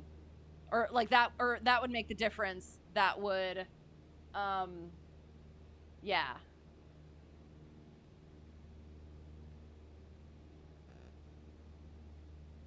I think that would make sense. I think that would make sense because then then you would still continue that descent. You would still be going. Okay. Yeah. Best glide into a headwind will minimize your descent rate at the cost of ground speed. Tailwind will maximize ground speed at the cost of increased descent rate. So yeah. So I think that would, yeah. Formal today? Why? Why are we formal today? I think I think I look the same. Am I acting more formal somehow? Complex, and you don't want complexity when in a panic situation. Right. But again, good tool to have in the toolbox.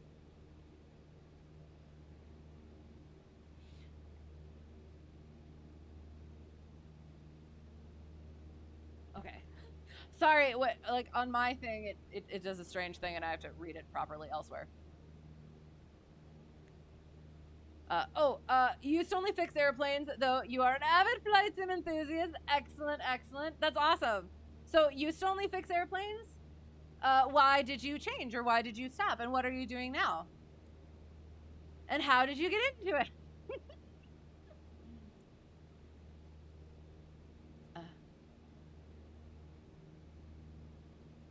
Oh, call you by the username. Did I? Well, I mean, I don't know.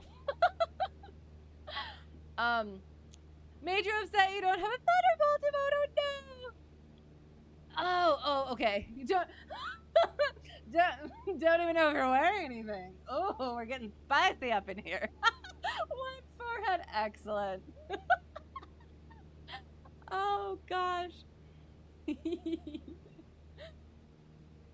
I don't know. I hate it. I hate it. We're gonna start going this way again. We're bound to find some squares if we just try. Okay, so we don't want to be along this because right here I'm seeing power lines. Was in the military for a bit. Okay, never continued or got your license to do on the civilians. Oh, okay. Fair enough. Well, thank you for your service. And did you enjoy the fixing planes though? I would definitely like to learn more about that side of things. But there just ends up being so much that I can never just kind of play around with one thing or another. Formal boost. I hear about sounds good. You need sleep for work in the morning. I hope that's going well, by the way. And yes, sounds good. Good night. Good to see you as always. Have a great rest of your week. Have a good work day, and hope to see you again soon. We should be flying on Tuesday again, barring changes as always. But yes, until next time, all the good things. A lot of fun getting to see them fly every day was awesome. I bet. Oh, that's great. Was there, not that I will know which plane that you say, but was there a particular one that you liked working on? Or was there a particular one that you did not like working on? And then why? Does it? You're streaming in a tux next time? Perfect. A little bow tie as well. That would be awesome. I like it. Or, oh my gosh, do you have, or you should get, a bow tie that looks like antlers? It must happen. Which is more terrifying, simulated emergency landing or giant chasing chip? Oh gosh, probably the giant lips, because the emergency landing, it happens so fast that like it's kind of like you just kind of got to do it. But then like the giant lips, yes, although, is it terrifying or is it rage? Probably the terrifying, because yeah, or both. It's both. Yeah, because it's like it's kind of unexpected. Tuxedo t-shirt, yeah. Tuxedo boots, yes. Wants to be formal, but he's here to party. Yes. You can be formal and party. And it is an amazing idea, and I'm really looking forward to seeing it when you get it. Speaking of tuxedo, though, the word for penguin in Mandarin literally translates to business goose. I love it. See, but it also makes me giggle because they have such short necks. So like, I don't know, somehow that makes it even more amusing. Because it's like, it's a business goose. So somehow, like, is the long neck part of the party? Okay, so we're, I don't know. At this point, I'm not quite sure how I'm going to do this yet. We might, you know what? Here we go. This is what I think I maybe am doing. We're just going to use this. No, I kind of, you know what? Shh. No. I don't like it.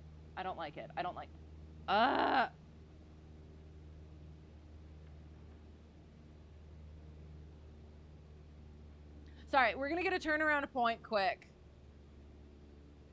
so that we can continue with the things, because otherwise we will not get anywhere for very long. I know I'm flying horrendously, however. Okay, we have a nice straight line here, so I think we're just gonna wander and hope for the frigging best. It's not at all how you want to do it, but honestly at this point, we're just gonna gauge it. We're gonna find our beam point when we find it. We're heading into our downwind. We're getting to our 1900. We're looking for any...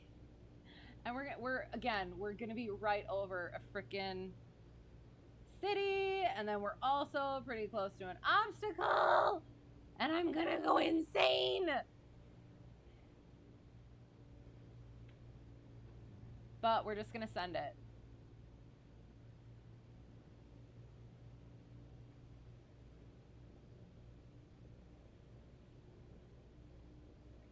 So there was a nice road that we were looking at, and now it appears to have disappeared. For the love.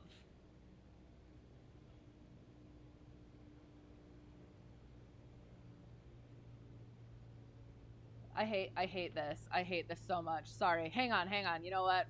As we're continuing to look, we're gonna go back to the north. I'll go back up in chat.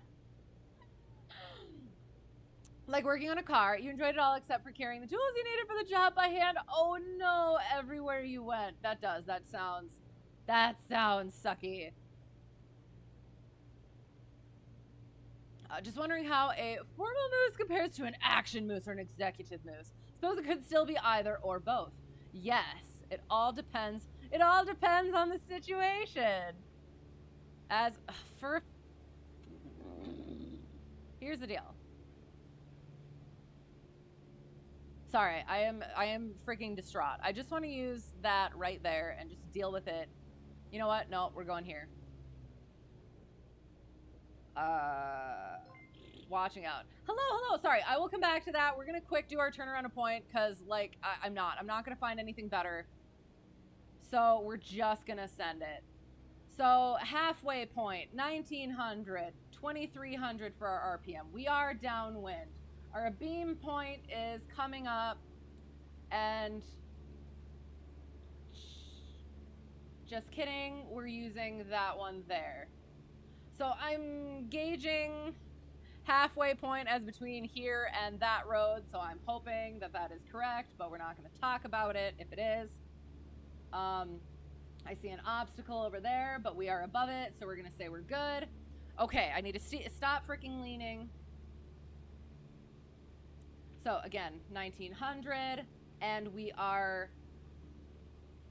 going to have our highest ground speed here in this first turn because we have a tailwind.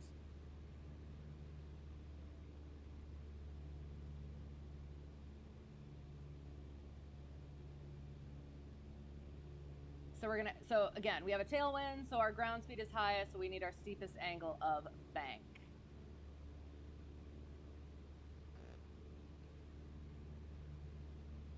As we're coming back into that headwind, we're decreasing our bank.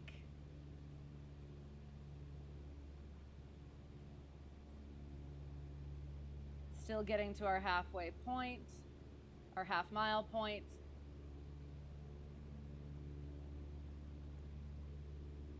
Coming fully into that headwind, we're going to have minimal bank as we're turning. Coming into our fourth corner of our 360-degree turn.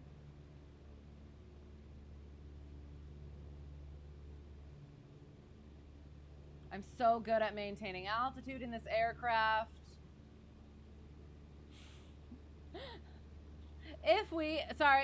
Sorry. DPE, I'm using this as a teachable moment.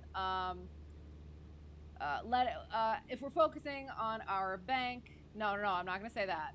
If we gain some altitude, we just nose down a little bit, decrease it.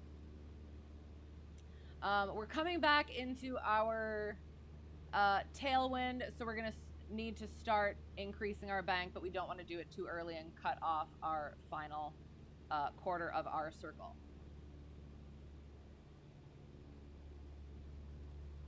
So increasing that bank and then exiting in the downwind. Okay, so there was that. It wasn't actually too horrible, so we'll go over that in a bit. Okay, sorry. We're gonna stay aroundish in this area because we need to do our 8s on pylons, and then we'll go do our landings. But I will do the thing. Goose, that is all business. Never sticks his neck out. But that was beautiful. That is beautiful. Oh, it's perfect. Shake and bake moose. That sounds fun. Oh, is that a little duck on tiny feet? It is a little duck on tiny feet, or a very close-up duck. Def more of an executive moose, just driving through in your Rolls Royce at the moment. S-turns. We can if you would like, but technically we're only likely to have to do the one. But hello, how is it going? Thank you for the follow, Todd B57. Apologies for the wait, but yes, I was trying to get that done because otherwise we're not gonna get done. So 8s on pylons. Is this at all a good place to be? Not even a little bit, because we have so freaking many. We are gonna continue south, I think. Is that a bad idea? We can go either south or north. We're gonna go south, and we're gonna hope. But yeah, we do. We just gotta take our points when we have them. Oh, we might be okay. Oh, we might be good. All right. So we're heading south. We need our 8s on pylons to be on a line perpendicular to the wind. Wind is from the west, so we need our points to be north and south. So we're looking out our window. That's what you meant, turn around and point. Yes. it's kind of the basic one, and that's what we're focusing on right now before I start kind of switching it up every time and surprising myself, so that I just kind of have to do the kind of do whatever it is that happens, roll with the punches.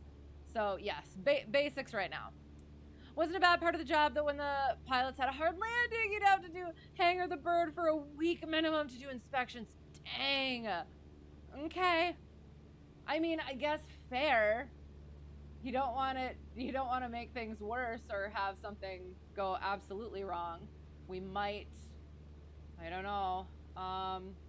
No, that's probably not a good idea. We'll see. I'm keeping an eye on this intersection right here. We'll see where it comes out over here. And it was disappointing. Oh no! Did you say upduck? I don't know. Did I say upduck? I don't remember. I'm sorry. Okay. So I'm liking that point. Do we have a point over here that I can also enjoy?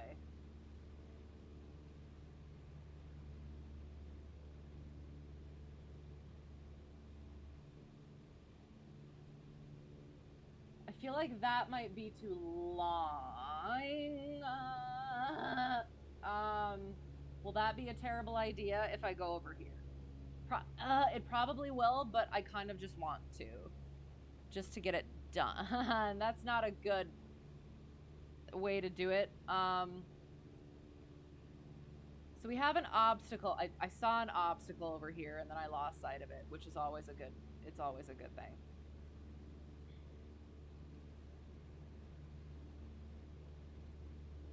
We're gonna keep that point in mind, but we're gonna come down here again just to see if we can find.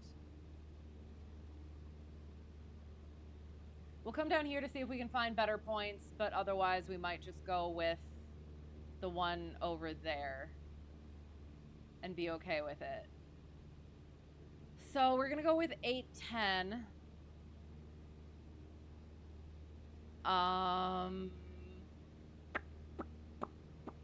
For our, so 810, and we need to check over here. 1080, so that's about 800 feet. So we'll just go with 900 to be, so yeah, so 1700 around in here is what our, what's it is gonna be. Highest pivotal altitude. You know what?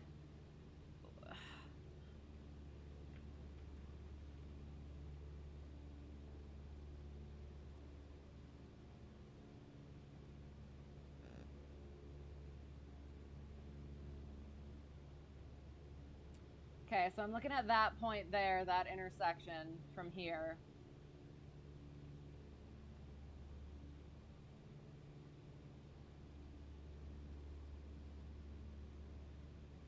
And then that might be the midpoint. And then should I be an a-hole and use that one? Kind of want to be, because for the love, we're going to do it. Is that a bad idea? On Checkride, maybe. So hopefully we don't do that. Hopefully we don't have to do that. Or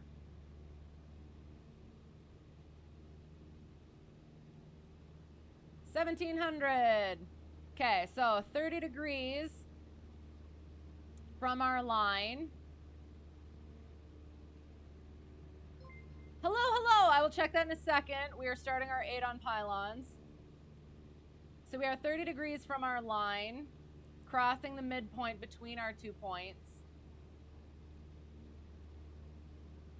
So we're ending up about a quarter mile downwind. I don't know if I want to say that. We're just not going to say that, the quarter mile thing.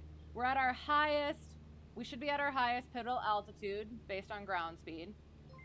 If, hello, I'll check that in a bit, sorry. So if the point is we whoop, 30, we'll do our bank, put our bank in. If our point is going in front of us, in front of our reference line, we nose down.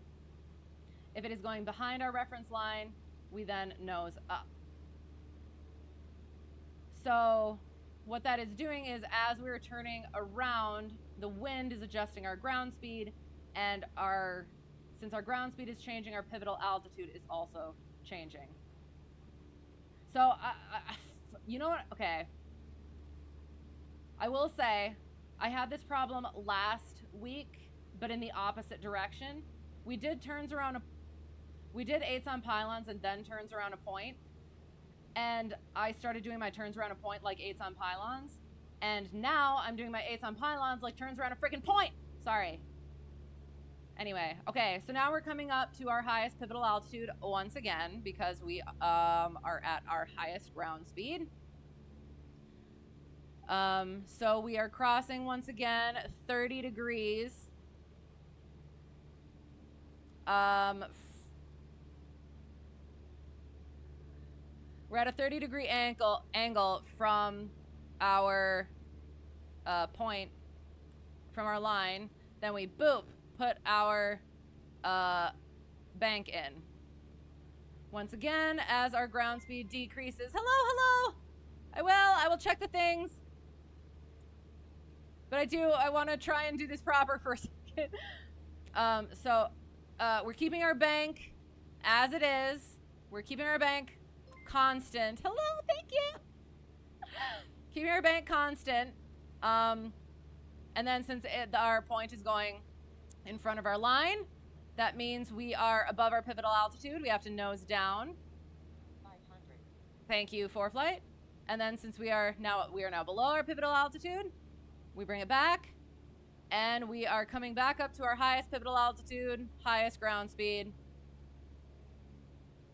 exiting our maneuver 45 degrees from the midpoint of our line between the points. Oh God, it's horrible. Okay, sorry. We'll go over that one. Okay, sorry. Going back up. Do I use an app like LittleNavMap to see the track afterwards? Yes, we do have LittleNavMap going, and so we will look at the track afterwards. Sparky, thank you for the raid. How's it going? How is your stream? How are you doing? Tell me the things. Welcome, everyone. Sparky raid flying in, yes. Welcome. Thank you for the follow, Unfiltered Marine. Good to see you as well. Always love seeing you. Hello. Sparkly Sparkaroo. Thank you for the follow, Avocado Flight, and Glitter Girl Rev, and Angry Beaver 12. Love it.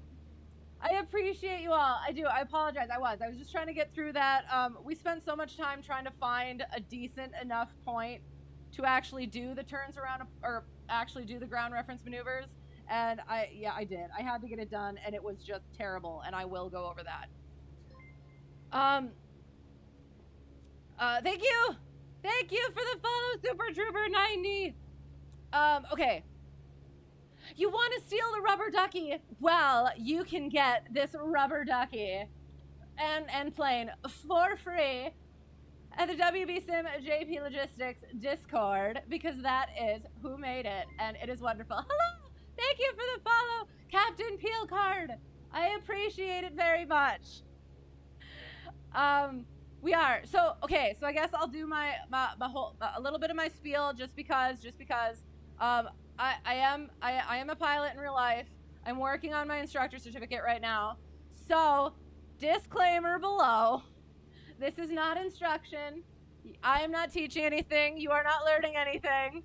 But I am just working on my teaching flows. For the love, what happened? Hang on.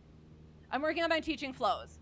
So that's a big part of the certificate and the training, and being able to do the CFI stuff is being able to explain what you're doing, why you're doing it, sort of thing, and how to correct it when you're doing it wrong. So that's what we're doing. So yeah, sorry, going back up. Do I know I have a rooster on my lap? I do. This is Chicken. I never really figured out a name for him. Like, at the beginning, I was going to be like, it's like my chicken, just because it's kind of funny. I don't know why it was funny. It was funny for some reason, and I've actually just forgotten it at the moment. So, yes, but this is, he says hello as well. He is my co-pilot and student. Since none of y'all are students, he is my only student. But yes, he's also my mic stand. That's why, because he's mic chicken. So then I can shorten it to my chicken. Sorry, I have to quick look at the weather over here because we're gonna land over on this one, this airport, for our frick. We're gonna overfly the field. Actually, you know what we're gonna do? Winds were calm. Oh God, right traffic. Winds are calm, so we're gonna land 17.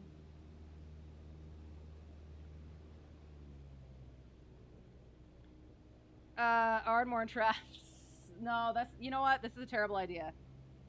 Oh, frick. Hang on, you know what?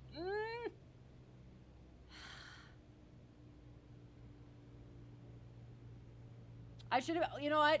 I'm just gonna go over what we were supposed to do. At 10 miles out, you say, Ardmore traffic, Cessna Hotel Tree 1, Delta 1, 10 miles to the this way, this altitude, inbound for runway 17. And then, you know what? We are going to do 3-5. We are going to do the right traffic because I might have to do right traffic and we should just frickin' deal with it. So, okay. Sorry. It's right pattern. It's right pattern for 3-5. So we're going to do, okay, now I have to figure out, well, shoot. Sorry. That means I'm not crossing over the field then. You know what? We're gonna go out. We're gonna go out a little bit. We're gonna go back. We're gonna go easterly. We're gonna go set up. We're gonna chill out. And we're gonna come in and we're gonna do it properly. And I'm gonna get back to chat while we're doing the chilling and the resetting up. Okay, sorry. So reading the not instruction thing, yes. Does that mean that any questions will be taken as hearsay? Yes. No, I welcome questions, if only to provide myself with being able to think through things and being able to try to explain things. But then if those questions are asked and you're in, like, but then take it with a grain of salt. If you're in flight training, if you're going to be in flight training, make sure you ask your instructor about that, as well as look for more accurate and reliable sources. That's kind of what it is. So yes, I will take questions. I am not what's the word? Oh my God, I can't think of the word. I'm not promising that it will be either accurate or understandable. You will learn nothing, Lebowski, nothing. I think I've only seen that once, so I'm sorry I don't get the full reference, but I appreciate it. Oh, Captain, my Captain. Not me, right? Might learn about duck and chicken. Yes, you will learn about duck and chicken. Nothing. McChicken. No, not McChicken. Not McChicken. I walked right into that one. Oh, no. Chicken. McChimkin. Yes. Name the chicken Hey Hey from Moana. But then he's already it's already a title for a chicken. I don't know. Can I demonstrate a power on stall 1500 RPM and 30 flap for a power on stall? For power on stall, that's full power, no flaps. You keep experiencing wing drop. That sounds probably, yes, I would assume, I would think. So, is that a serious question?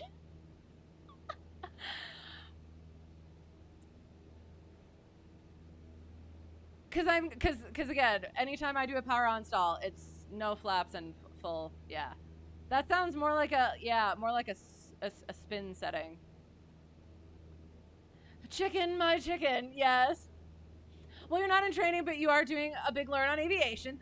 You just got the PDF of the FAQ and giving it a read. That is exactly what I did for my private training. So it is very fun to read through all of it. It's a lot of information.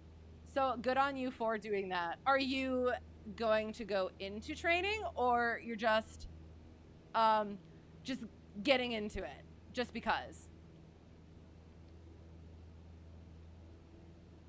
Because I do. I always, when people bring up that they are even slightly interested, I always say you should definitely do it if you can. Your instructor got you to demonstrate that for Checkride prep.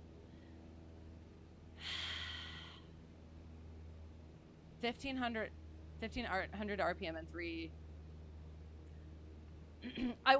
To be honest, I wouldn't know what situation. Okay, so the one thing I could think of that being for would be for the spin portion, which I just need an endorsement from an instructor, an authorized instructor, that says I have received training and am proficient, or whatever. I received training in spins and therefore don't have to do it during Checkride. But that, I mean, I'm sure there is. I'm sure there is a reason for it, and I would be curious. It is quite dense, and there is a lot that I've ended up going back through during my later training and been like, oh, that makes a lot more sense now. And it does. It just puts it into perspective, like reading the whole thing over once and then doing the chunks at a time through the training is really helpful. But yeah, it is. It's totally a lot. You got the perfect name for chicken. Cluck Norris. Oh my god. Cluck Norris. I love it. Hello, Deputy Doug. Thank you for the raid. How was your stream? What were you doing? Welcome. Oh god, what accent, what voice are we doing? It is the new year. Is there anything we can do with that?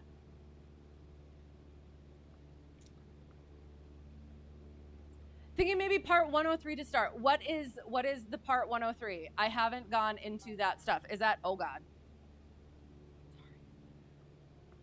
Oh, you know what else? Hang on.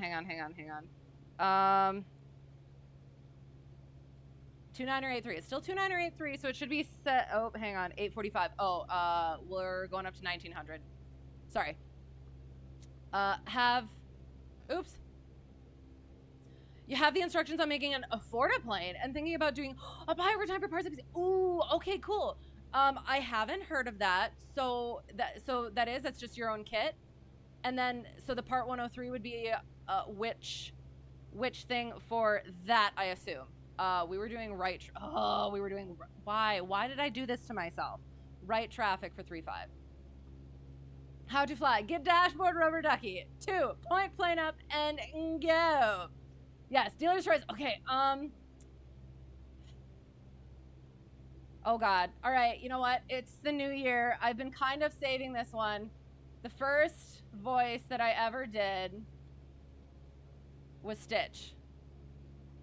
So, all right, here we go. We're gonna try it. Sorry, I have to get into it. Really like the star. No, that didn't work. I didn't like the laugh. Hang on. No, that was a witch. Oh god, words. The voice went okay. The laugh did not. I apologize. I tried. Oh god. Since it's flying one. Appropriate. Oh, I like that one too. Ultralights. Oh, is that what it is? As you understand it, part 103 is the ultralights. I haven't gotten into that knowledgeably, so I apologize for not knowing that. Interesting. Okay, that's so cool. Pocahontas, that's good too. I love these. It was pretty good. Yeah, okay, so I do. Like, the voice was okay. I was trying to do the laugh from when he said the stuff, like the naughty stuff, that you never find out what it is. But it didn't work. I'm sorry. I seem to have much experience cackling like a witch. It's because I am one. Anything I need to tell you? Well, we were talking about me being a magician earlier. Well, I was. In a past life, I was a witchician. But thank you. I apologize. That could have been better. It could have been better. Now I want to like try it again. Redeem myself. Clucky Cheese or Agatha Christie. I love all of these. See, and that's why I'm almost like maybe it's gonna stay. It just kind of has to stay chicken because there's so many amazing options I would not be able to choose. One can download a full build instructions for the Afforda plan for like 20 bucks. You got it, because why not? That is an excellent reason. So, okay, so have you started? Do you have a time frame of when you are and when you think you'll be finished? Not to get ahead of you. I do. I end up doing that. I get too excited and get ahead of people. But that's super cool. I'm going to have to look into that. Okay, so we are, oh God, we're a little bit close to the runway. We're just not going to talk about it though. So if we get a little bit close to the runway, that's all right, question mark. We're just going to extend our downwind. No.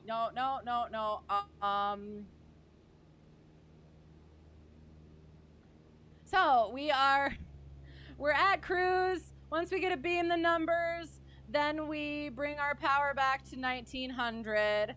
Carb heat goes in. And we let our nose come down. We're extending our downwind just like a smidgen. Below 100, we're putting in a notch of flaps. And then we'll turn our base leg, keep our nose coming down.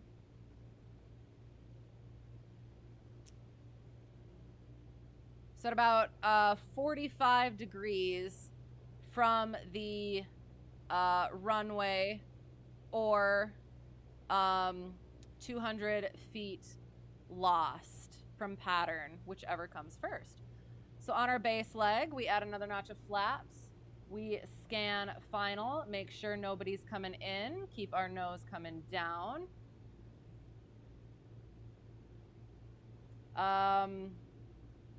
Oh, and I also forgot to do my calls, which we're supposed to do. So I don't even know where we are. Ardmore traffic, Cessna Hotel Tree 1 Delta 1 final 35 Ardmore. I want to blame right traffic. Thank you, Preflight. I am aware. Thank you, Preflight. Okay, so we're getting a little bit low, a little bit slow. Shoot, I kind of, hang on. No, a little bit low, a little bit slow. So we're going to bring our power up. Bring our nose, keep our nose coming down. And now that we're pretty close here, we want to bleed off that energy so we get close to the ground, over the thing. We're gonna land on the numbers, hold it off, hold it off, hold it off, hold it off, hold it off. Right there, brakes, and flaps up. I think we landed on the numbers, and we're maintaining center line. Yep. I think that kind of worked. We're gonna go with it. So we're gonna get ourselves lined back up on center line and do our short field takeoff back for a normal landing. Hello. Oops. Okay, oops. So keeping our throttle at 1,000. We'll take off, and then we'll start making our way back to the airport, and I'll get back to chat. So short field takeoff. We get on center line, hold our brakes, do our check, and then we Ardmore's traffic, Cessna Hotel Tree 1 Delta 1, departing 3-5 to the northeast, Ardmore. So we hold our brakes, throttle goes up. When it's in the green, we release. Hold that center line, hand is on the throttle. Watching our airspeed. Airspeed is alive. We're looking good, and rotate 65 miles per hour in the aircraft that I fly in real life. So that's what I always use because, oh God, stay in line with the runway. Again, and also I fly better in an actual plane, just if anyone was wondering.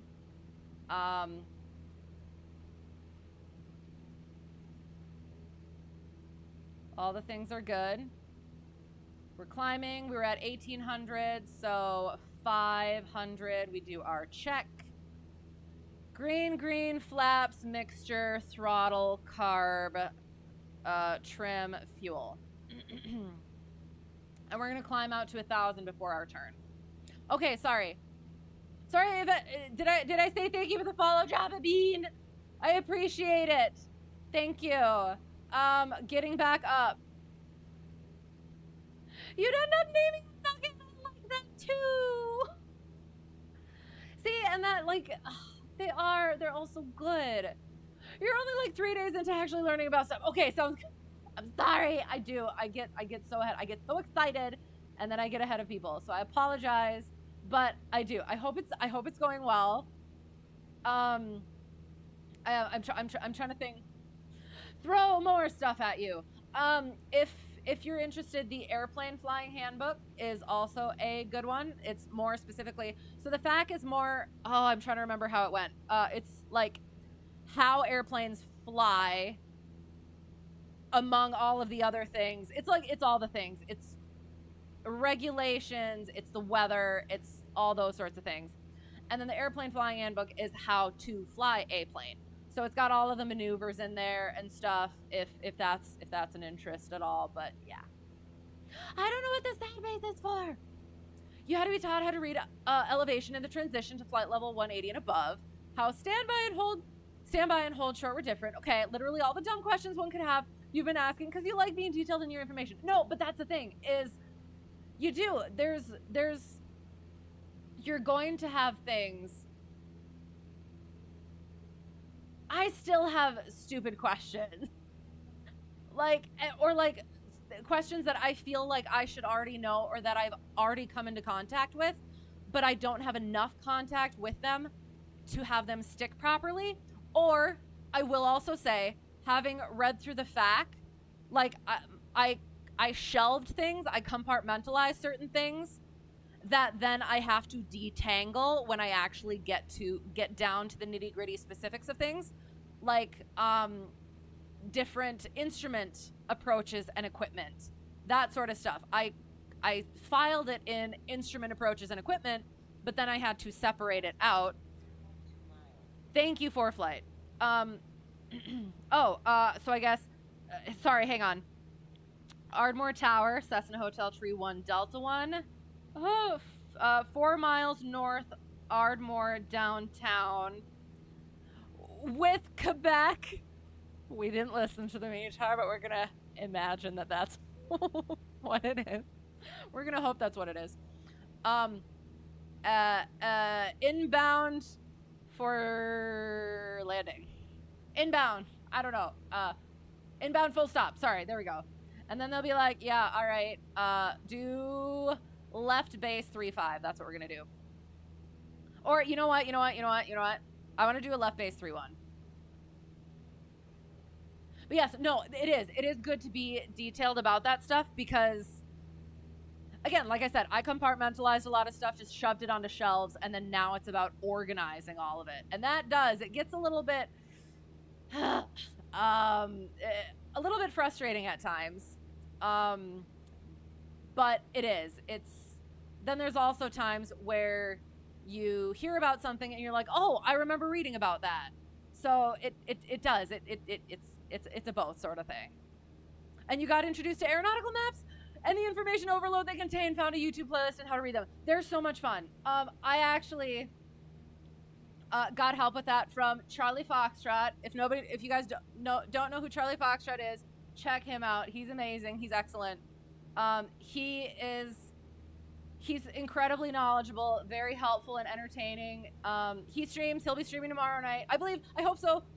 Oh God, I lost my chat stuff, and I did.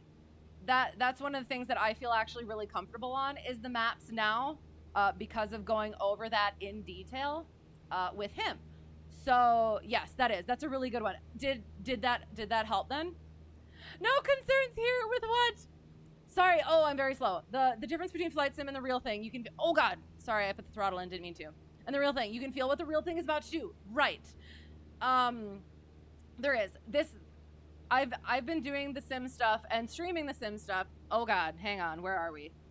Since I started my private training, and it's been incredibly helpful for flows and stuff and getting the procedures down. There is a little bit, it does make a little bit of a hiccup. Hang on, what is my, I need to be down at 1900, I think. 1800 actually. So we're gonna bring that throttle down.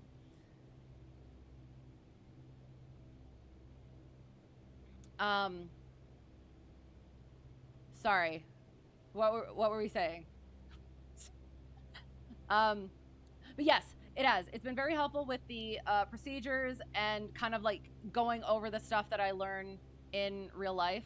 But then yes, I do find myself developing bad like you do. You need to distinguish, create that distinction that this isn't the real thing. Treat it like it's its own aircraft, but also make sure you're not getting the bad habits. And it's a balancing act, but it is. It's been great. The answer to everything is 42. I just finished listening to the Hitchhiker's Guide to the Galaxy original series, and it was great. The original radio series. I'm gonna quick land this thing, and then I'm gonna continue with that. Okay, so we're coming in our base leg. So we are going to, and we, they say clear for landing, and we say, clear 35, Cessna Hotel Tree 1 Delta 1. So we're coming down, we're gonna get our carb heat out. Check-in final, looks good. First notch of flaps in. Okay, so we have a little bit of a final, so I'll continue. Okay. So, and my plan was, because I am a big reader. We actually do reading on this channel. We were in the middle of reading Sherlock, but since I've gotten deeper into my instructor training, we haven't been able to do that. We usually do that on Thursdays. But yes, so I'm a big reader, and I need fiction in my life, so I started to get into the Hitchhiker's Guide to the Galaxy, and I was going to start the series.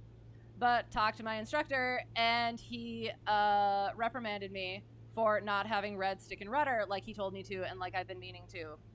So, hang on for a second. Okay, I need to get, okay, center line is the frickin' yoke shaft. Just do the thing, and I'm supposed to be teaching.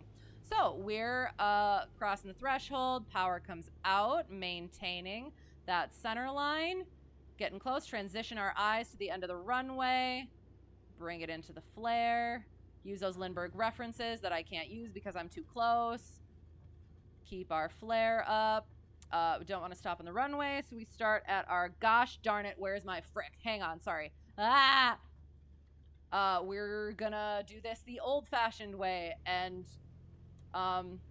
hope that this is a taxiway and not a runway. I think this might be a runway. Oh, there we go. It was words I can't say because there's a taxiway. Sorry, my airport diagram didn't come up quickly enough. Sorry. That was awesome, and the DPE would have been just so pleased by that outburst. Oh my God. Okay, so cross the hold short line and brake. Cleans up the aircraft. And then they would say, taxi to parking via Bravo Alpha cross 35. Then I would say, Bravo, taxi to parking, Bravo Alpha cross 35. Cessna Hotel Tree 1 Delta 1. And then we go. Anyway, sorry. So I did. I got reprimanded. And I'm like, I didn't really want to read the stick and rudder because I was like, that's just another textbook sort of thing. And I need to not have another textbook, but I probably should. And I started reading the first part of it, just like the first page. And it is amusing and amazing writing. So that's probably what I'm going to do next. And then at some point, I will get to the Hitchhiker's Guide to the Galaxy. Yeah, anyway. So, bet you weren't expecting that rant when you said that. Okay, so now I'm going to... oh, wait. All right, hang on. I will... So, we were cleared to cross runway 35. However, we're going to take a quick look-see. Take a quick look-see. All right, we are good to go. Continues on Bravo. Into parking. Oh my god, that looks like the squattest little tower. Or what is that? It's so cute. Okay, where are we parking? I don't know. Over here somewhere. So now we just taxi wherever we want because we are in a non-movement area. I'm just kidding. Watch where we're going. We'll go over here, park by these people. Oh god, oops, shoot.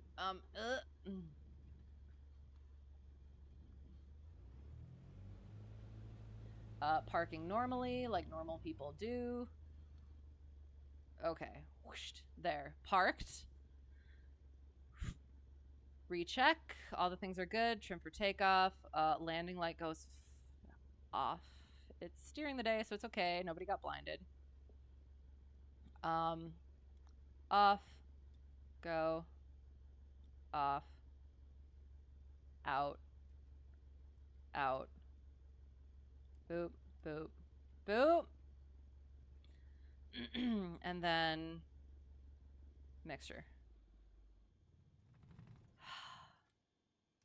Oh, frick! Sorry. Continue for a second.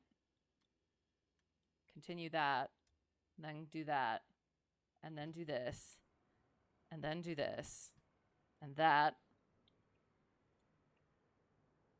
and then do this. There. Control the space, and in.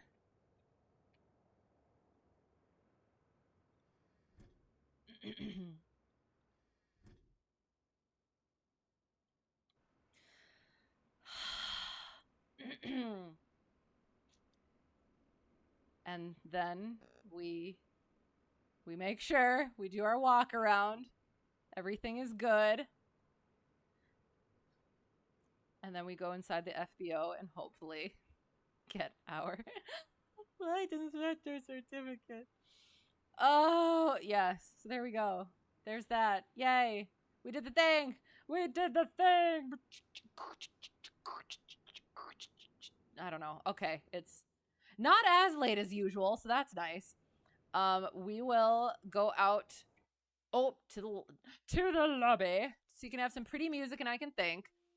We will get through chat. We will do a little nav map. And go, yes, we will do our debrief. Okay. It is enjoyable so far. Nice. Just finding that the aviation landscape is littered with rabbit holes. One could fall all the way to never land in. Oh yeah, absolutely. And that's why I'm super nervous about the CFI thing, just because it is. All the other certificates, they're kind of like, I mean, it's like expected that you don't know everything, kind of. Like, as long as you can, like, look it up and find it and stuff like that.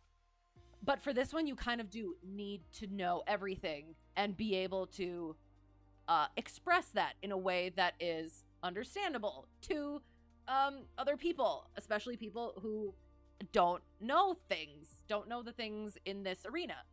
And there's also like the joke that as pilots, you're not just pilots, you're also mechanics, meteorologists, doctors, lawyers.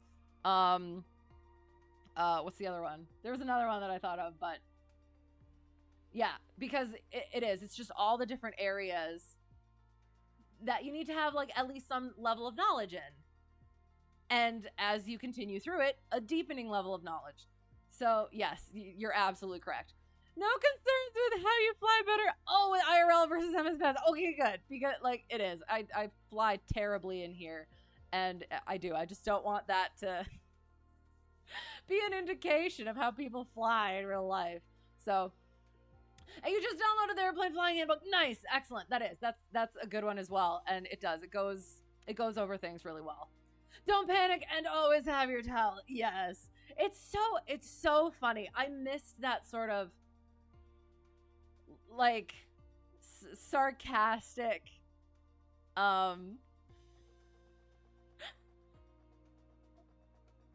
It's that sarcastic humor, that like just out of left field sort of humor, that makes you listen to it and just makes you go, okay. And it is hilarious. So yes, is it the default 152? I'm glad you asked.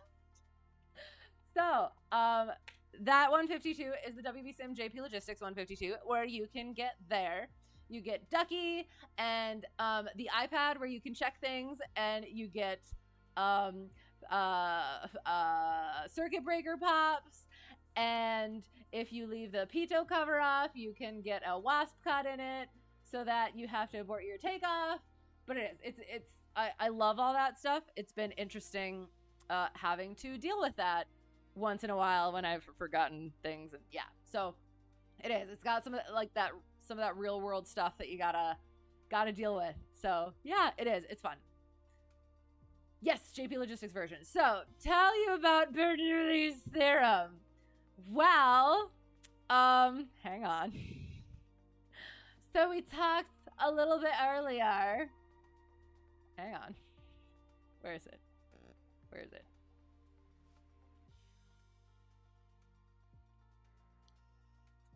Bet you weren't expecting this. So, we have, hang on. Let me see where to start from. All right, so airfoils, right? We got our aerodynamic surfaces meant to create lift. And so this is a wing, right? This is a cutout of a wing, say. So we got our leading edge, trailing edge. We got our upper camber or curvature and our lower camber or curvature. We got more curve on the upper surface and less curve on the lower surface. So what that leads to is bada boom. When that airflow moves over, can you see my cursor? When that airflow moves over the top of that greater curvature, it creates faster airflow, and then slower airflow over the lower, lesser curvature on the bottom. That faster airflow, according to Bernoulli, faster airflow creates lower pressure, higher pressure on the bottom, so the wing lifts into the lower pressure. It's about all I got right off the top of my head, and with the stuff that I have at the moment. Need to be able to answer all the dumb little questions and noobs are gonna have. Like, what were those flaggy things you stuck in the prop area? Do you want to know this one? The flaggy thing. Oh, okay. So the things that we stuck in the air intake. Yeah, air. Oh my god, I can't even remember the air.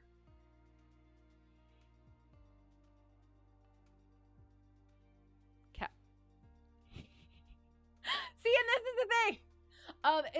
It's to cover the hole, so that cover the hole in that area. So that doesn't sound better. But so you cover it so that hopefully squirrels or birds don't make nests in your engine. So yes, that sort of a thing.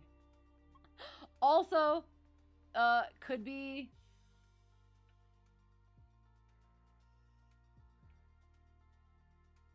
So here's the thing. No, that's a good question, because I actually don't use those in real life ever. So I'm not sure all of the different things for them. I almost wanted to say, do they act also like a cowl cover as well to kind of keep the heat in a little bit, sort of. I don't know. I'm not sure. What does flight level mean? Fair. Have you even been far even to want to go do? Wait. I'm not quite sure what that last bit means, but yes. So the flight level is the number times 100, and it is above 18,000 feet. Is when we use flight levels. However, I have seen, I can't remember what circumstances, using flight levels for lower, for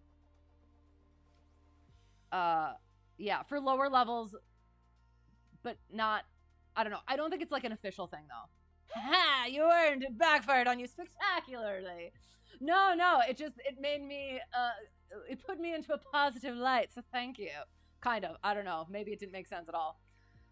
Do you know how that pressure differential affects the engine?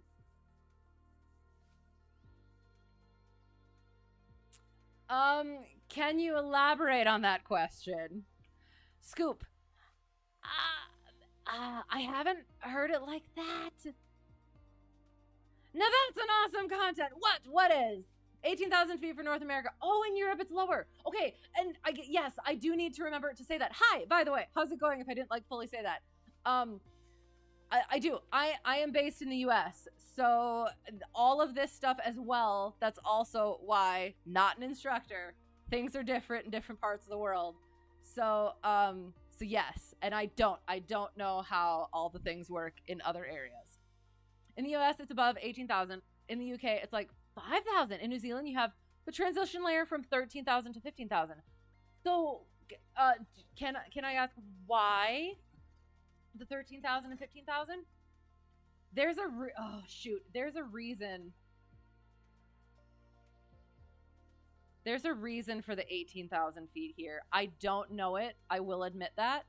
I mean, that's your homework for today, non-students, is to find out why the flight levels start at 18,000.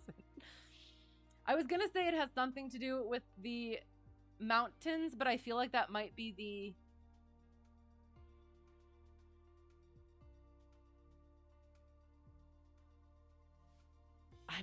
I'm not sure.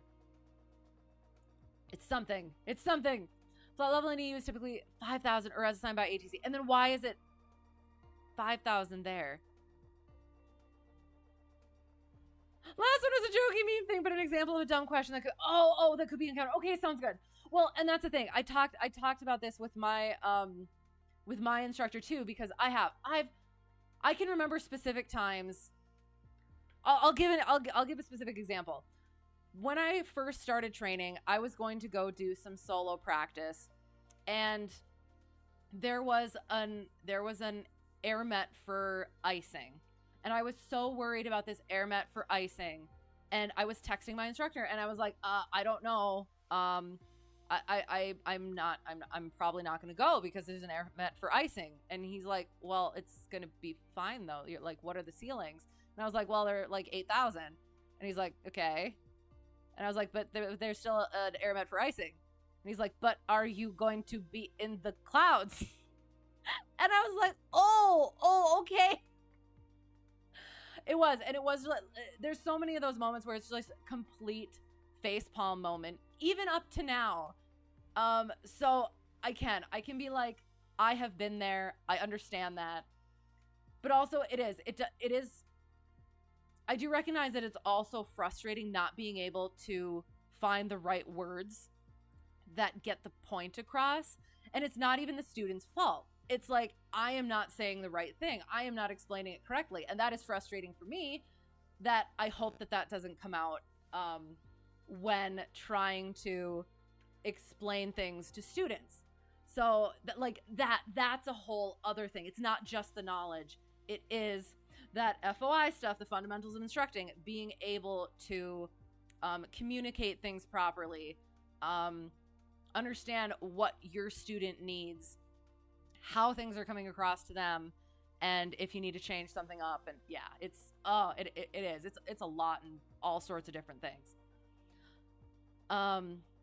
Great to see CFI doing stream. I'm not a CFI. I'm not a CFI. Disclaimer below. Disclaimer below. I am a CFI in training. I am just working through my flows. I guess I can get this off the screen. Sorry. I'm just working through my flows. So this is not instruction. You're not learning anything.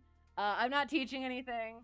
If you take anything away from this, ask a proper instructor, an actual instructor, and or look it up from more reliable sources. So yes, but yes. Sorry, I need to make sure. Nothing to be learned here. Most likely because of highest terrain. That's what I thought, and where the VFR traffic ends up. Okay, and 18,000 in US is because of the airspace classification, right? But like, why is it classified that way? There's a specific reason, but I can't remember. With engines, if it's not fuel injected, the pressure differential pass through a carburetor. Oh yes, sorry. Yes, the pressure differential pass through a carburetor, creating the Venturi effect. So the outside pressure differential has an effect on the internal workings. Shoot. I did have. I don't think I have that. I have gone over that lesson plan of mine. But yes, sorry. And that's why when you that's the thing that worries me is I absolutely know that, but when it's asked not in the way, I don't know, maybe it's a sort of rote memorization thing where I'm expecting the question in a certain way, or I need the question in a certain way. Otherwise, if it's asked in a way that I don't understand, I don't know what it's supposed to be asking. So like, yeah, so when you said that, like my immediate thought was like, okay, how is the pressure differential of the wing affecting the engine? How is the pressure differential of lift affecting the engine? And I couldn't do it. I apologize so much. But yes. Anything above 180 is class alpha. Echo starts at 60,000. Or it starts again at 60,000. Yes. For what reason? I don't know. If you can get through that class alpha, Echo above. Because of our VSM airspace, you believe. But I think that stuff came after the deciding at what, yeah. For US, and it is same for Canada, where you're from. Excellent. Okay. We've talked about Canada a little bit. We have some other Canadians that bring up Canadian stuff, and that's always fun to see like the differences as well as the similarities. And then yes, typically set altimeter to our 2992 at 180, I believe. Yes. Sometimes the answer isn't worded well. Sometimes the student doesn't know how to articulate what they need to know well enough to elicit the information required. And that's a big part of like the FOI though too, is you need to express the information. They need to express what they need, but then you also need to try and recognize what they need, even as they're trying to glean what you're trying to give them. So yes, that whole the back and forth thing, and yes, and being able to recognize what they need even if they're not asking for it, even if they don't know what they need. So yeah, it's the social aspect of it is an interesting new thing.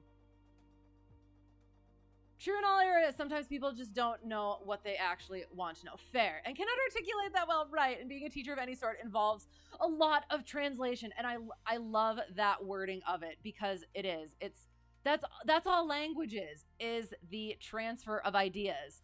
It's you have your ideas in your mind, you have to translate those into words that then go to another person who then they take that in. But then the thing is certain words have certain context, certain connotations for different people, and put in a certain way. Yeah. Anyway, sorry, I'm a language person as well. if that, yeah, that's why. Books and ideas and stories and words. Yeah. I think it's also a historical reason for buffer zones with en route traffic. Right, maybe. Yes. I will. I'll have to look up that. 60,000 because NASA and military. Okay, yes, fair. That sounds fair. When you were having flight level and the switch to flight level notation explained to you, you had a problem understanding until you broke it all down to an example like you do V1 and rotate and doing a climb at 6,000, 10,000, on up to 17,900. Does it change to flight level 180 then, or is it a gray? Okay, so are you talking about, oh, thank you for the follow, Flight Streamer Live. I appreciate it. Thanks for being here. Yes, apologies for all the things. My babbling and such. But yes, I guess I'm not doing any strange flying at the moment, so one less thing to apologize for. That is an interesting question, because I've read that question, but I'm not sure I've ever fully gone into it, because once you hit 180, if you change your altimeter, that might put you below 180. So I will actually have to look that up as well. So I'm not sure right at that edge what that is. Reading books is how humans program their OS. I love it. I love it. I love it.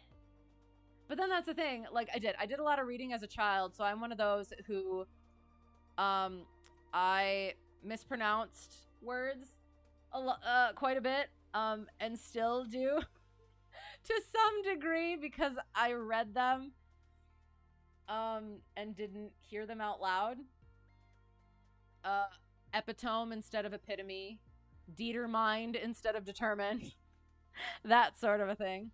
As well as like there's words that I like understand the meaning to and can like use in a sentence or understand in a sentence, but I probably couldn't actually tell you what it specifically means, or I have an incorrect understanding of the definition because I took the definition from the context and it wasn't correct. So yeah, anyway, yeah, that.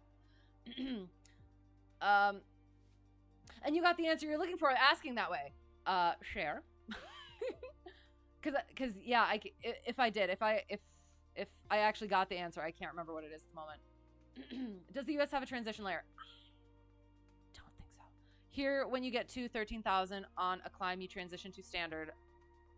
On the way down through flight level 150, you change to QNH. I've learned it as a hard and fast 180, but again, that like right at the edge there, I'm not sure about. Do I use VATSIM? I do use VATSIM. It's been a while. We actually did. When I get convinced into it, we do still, but I haven't been able to recently just because I've been focusing on the CFI training, and if I'm doing the VATSIM, I'm focusing on that rather than my flows and stuff. So, but I love doing VATSIM. Do you do VATSIM? It has. It's been a lot. It's been great. I loved doing it during my instrument training because that was incredibly helpful, doing those flights and getting that real world ATC experience. I mean, it's not all of them are real life controllers, but there are real life controllers there. There are real life controllers in training, and there are just people who do the VATSIM, and they are trained for VATSIM. So it does. There are differences, but it's very helpful and similar to real life. So yeah, it's good. I love it. I miss it. So it's roughly a 2,000 foot thick transition layer. I will. I'll say I don't think so. I'm just not sure what it is like at the edge for us. But that would kind of be nice, wouldn't it? Words are hard. They are. Of course, with flight level, one's barrel must be set so the altimeter reads the correct distance. Right, exactly. And yes, always. Is there a specific area that you fly in most? Your brain thinks in edge case, so you drill down to specific details. Yes, because you like detail, but sometimes it's really hard to articulate that. Right, and that's something too. I'm also kind of that way. My instructors have I say rolled their eyes, but like I mean that in a totally friendly and supportive way. I do. My flight instructors have been the best, but I tend to go into the weeds on stuff, and there's an amount that you need to know, and if you can get more than that, great, but there's also only so much that you can keep up in here all at once, and only so much that you actually use frequently. So yes, I've had to kind of keep myself out of the weeds in different scenarios and throughout my training, and especially now I went over my new PowerPoint lesson plan for Principles of Flight, part of it with my instructor, and one of the things he said is he liked that I did not go as deep into things as I had before. Like, I had the right amount of stuff, I hit the right points, and that's all you need, at least for the check ride. So yeah. And also not overwhelming students. So that's another thing too, is how much do they actually need to know? How much do even if they want to know it, is that going to be good information to give them when they might need that mental room for something else? So yeah. Anyway, sorry. You've been VAT simming since it was SATCO. Okay, I have heard of that. I was only convinced to start VAT simming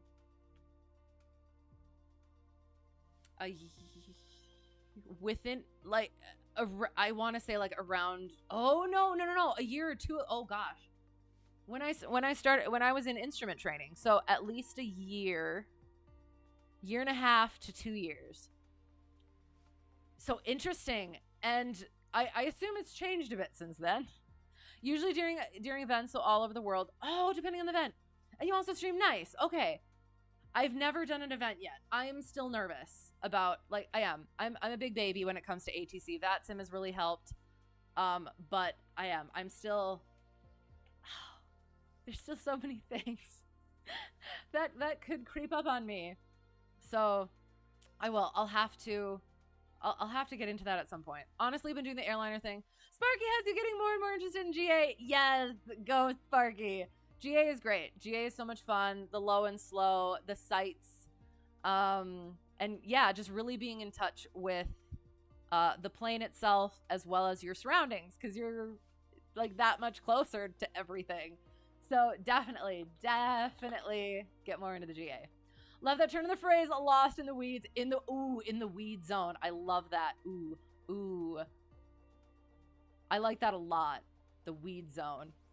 Belongs on like a t-shirt. Was also thinking of getting a solid flight calculator and learning how to use it.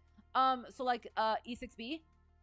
So you can do your paper turn or your turn wheel cardboard E6B. Can't remember what it's called. And then your electrical E6B, and they're lots of fun. If you want, you can hang on. So I'm about to start inching you more towards the like actual training, but I think it's fun. So what I did for my private training is I read the FAQ, and then I also did Sporty's private pilot written questions in order to prep for my written test. So you can go in there for free and just set it to 200 questions, and I just went over 200 questions like a day, and that kind of helped me maneuver my training and learning and kind of start putting it together. And there are questions that involve E6B. Plus, if you get the supplement, let me read what it is. If you want to do this, but it is.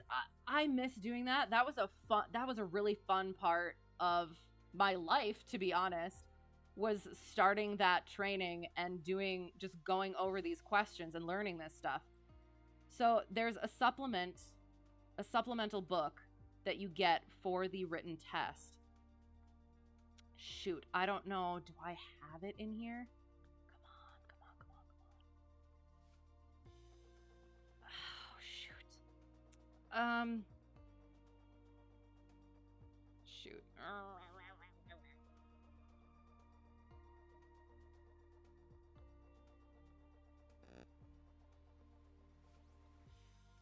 Okay, so the Airman Knowledge Testing Supplement for Sport Pilot, Recreational Pilot, Remote Pilot, and Private Pilot. So you have that, and you have questions from Sporties. They might have the diagrams on there, but you can use that book, and you have to calculate different things. And yeah, just going over those questions or in that certain category can really help getting you into, all right, how am I supposed to do this, and getting you into good habits for how to do the things each time, the right way every time. So I don't know if that's yeah. Sorry. Events are so much fun. Okay, especially crazy vectoring during cross the pond. Oh my gosh, that sounds frightening though. What? So I feel like cross the pond would not be one that a 152 would do. So what sort of plane? Okay, you do need a good add-on like Phoenix A320 or PMDG 737. Okay. Also suggest using FS2 Crew for FO automation, so it decreases your workload. Okay, I will. Hang on.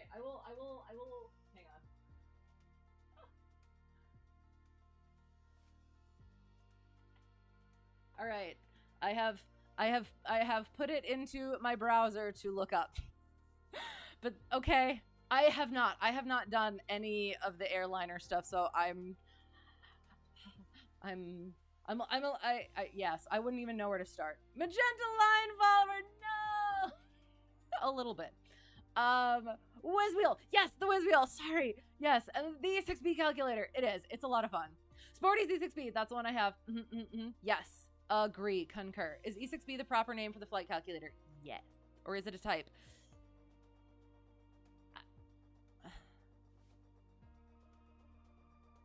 I want to say it's the name for it because it's an electronic E6B, and then the whiz wheel is the non-electronic E6B. Yes, the proper name. Yes, E6B is a flight. Yes. Now that you say that, why is it called an E6B?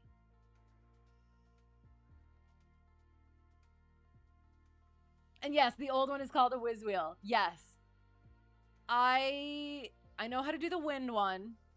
I'm still a little bit ish on the back side of it, but it is a lot of fun. And I did a lot of my Sporties stuff with both just to make sure that I knew how to do it. So yeah, found a Jefferson and ASA calculators for like $18. Yes, that sounds about right, I think. Jump in and do an FNO. What's an FNO? Yes, proper name for calculator type. Also CX3, which is similar. That also sounds familiar.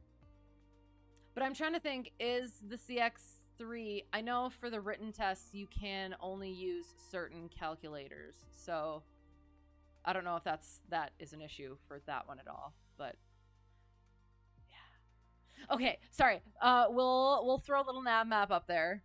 Sorry, completely forgot about debriefing. We were having a great time talking about everything else.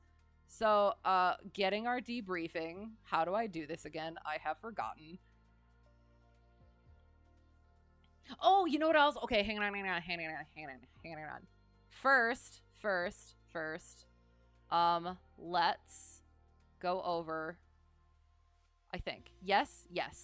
No. Where's my freaking notepad? Oh, actually, LittleNavMap full. And then...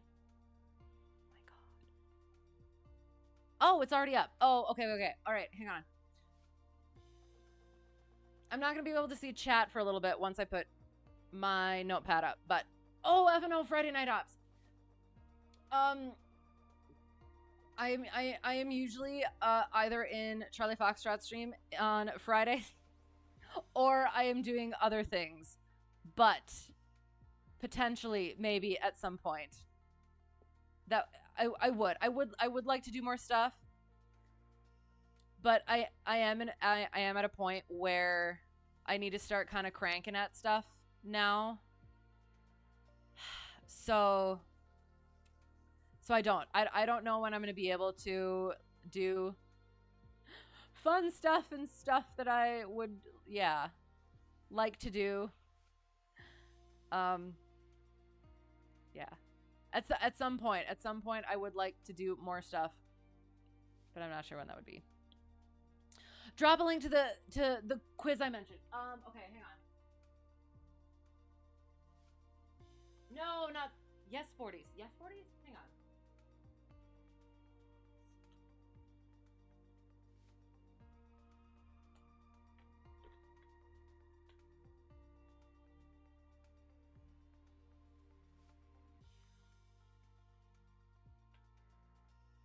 So you might have to at least have an account.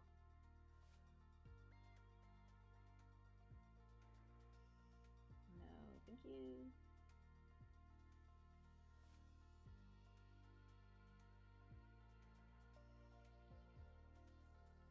It's coming up, I hope. Yes. Okay.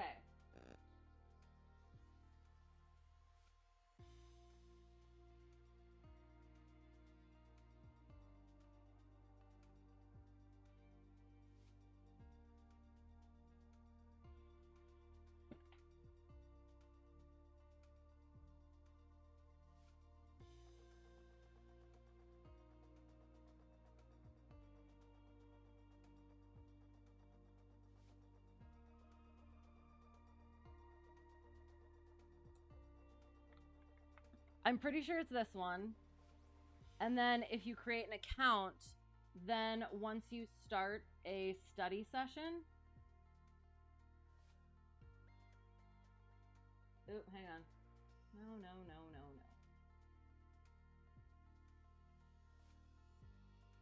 Once you start a study session, then you just do random questions. And they allow you to choose an amount of, like, a certain number of questions, like how many questions you want to study at a time. So I just like set it completely to 200, the largest amount that you could do, the highest amount that you could do, so that I would get as many different questions as possible each time I did it. So yeah, so that's what I did. I just went through that after having read the FAQ and stuff like that. Then it kind of started, putting it into a little bit of perspective. There's other, that's like the free stuff that I did. I also found like an old bank of questions that they had released and had public that a couple of them did end up being on my private test. But yeah, this was great, just having access to that many different questions. And then at a point you'll start getting the like recognizing them and getting to, seeing the same ones over and over, and then you start getting into it. So yeah, but that was fun. I enjoyed that a lot, because it was all brand new, and it was just drinking all of that information in. A little frustrating once in a while. However, still good. It's actually free. Yes. Or is it like freemium? Nope. Open for like 2 weeks, then to continue using cost. No. I think you can pay to be able to do other things, but how I did it, it was completely free. So yes, just making the account, and then just doing random questions.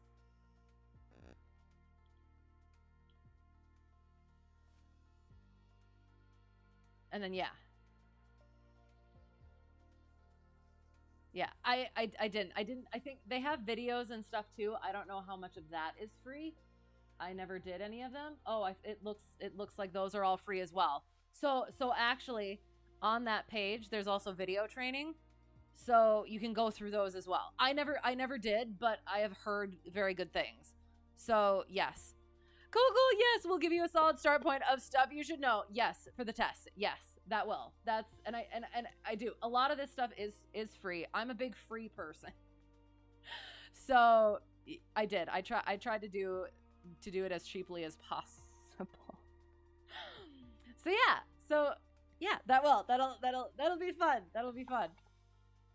Flight simming is the nearest you'll get to real flight, but it's okay for me.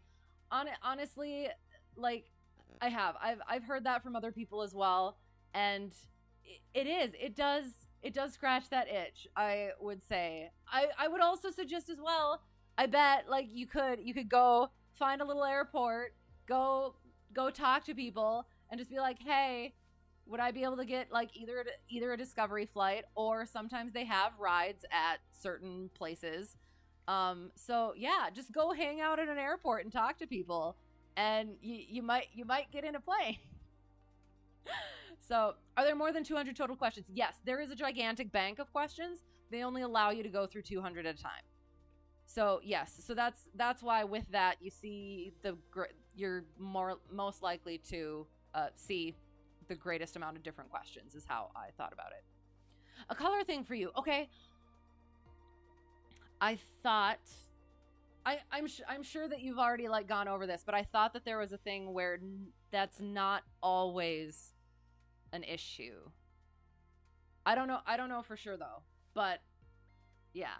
But no, that's fair. But I do like the way that Microsoft Flight Simulator is and how close it is to reality without being reality. I've heard VR is also pretty puts you in there as well, if that's something that that would be of interest to you. And then we got Flight Sim 2024 coming out, which is hopefully supposed to be even better, ? Fingers crossed. So yeah, it is. It's I got into this. I had an elderly relative who was this whole thing snuck up on me. This was not I wanted to go flying since I was little. I was going somewhere else with my life, stopped doing that, went to an air show, went in 2017. I was like, that would be fun. And then I started taking care of an elderly relative at the end of her life. She had been a pilot in the 50s and 60s, and I started thinking about doing the flying thing.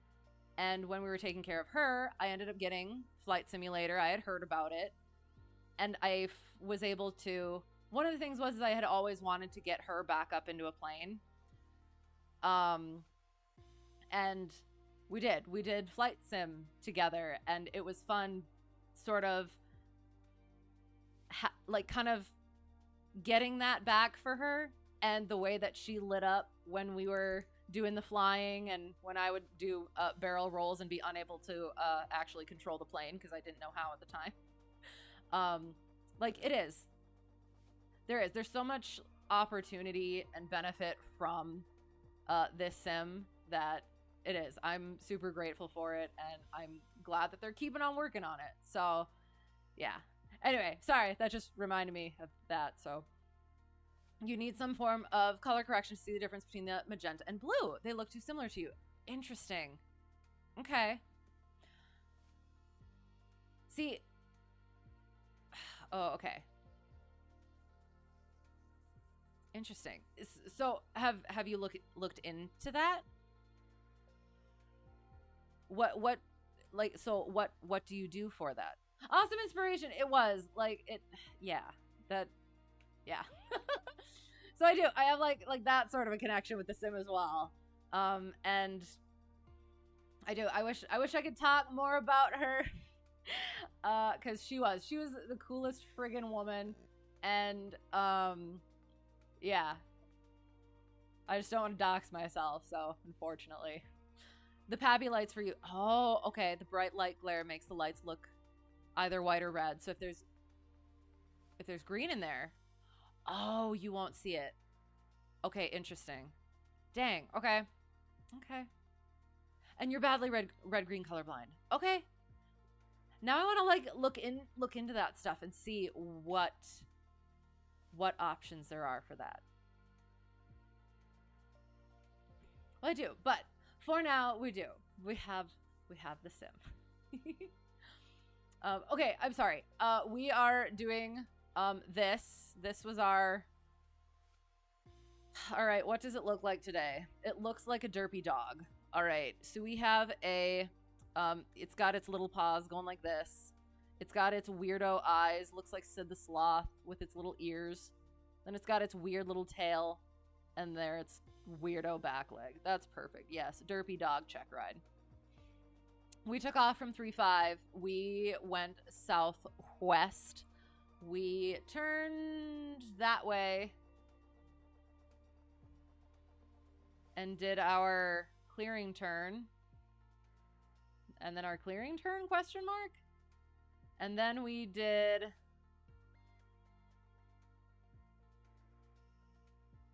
What did we do? We turned there. Oh, is that our steep turns? That's our steep turns. All right, so we did steep turn. Did our second steep turn. Apparently that's what that is. Then we did our lazy 8. That's okay. It's not bad. Then we went there, and then we turned around again.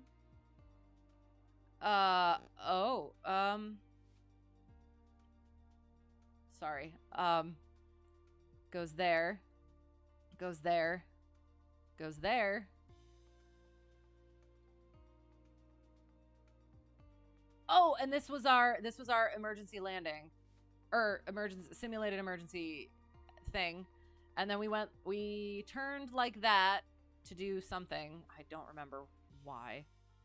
Oh, we did that to get our engine fire out, and then we went like that, deciding that we're gonna look for that, and then we kind of missed it.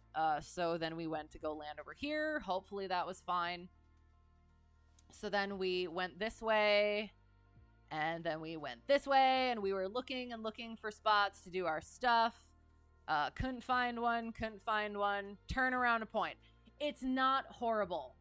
Like, honestly, it could have been better, but it could have been worse. So we turned here, got a little bit in here, so we didn't decrease our bank enough here so that we vooped out a little bit more. But these were quite, those are quite good, I would say. Three quarters. And then we turned there, started looking for our lazy, oh my god, sorry, 8s on pylons. I will be honest, I'm not sure I actually did what it was supposed to be. Yeah, I did not have good points. So let's go over our errors, shall we? We didn't have all that great of points for pickage, and so there was some losing sight of things a little bit, and then coming into this one, we got a little close on this one. So I think if we had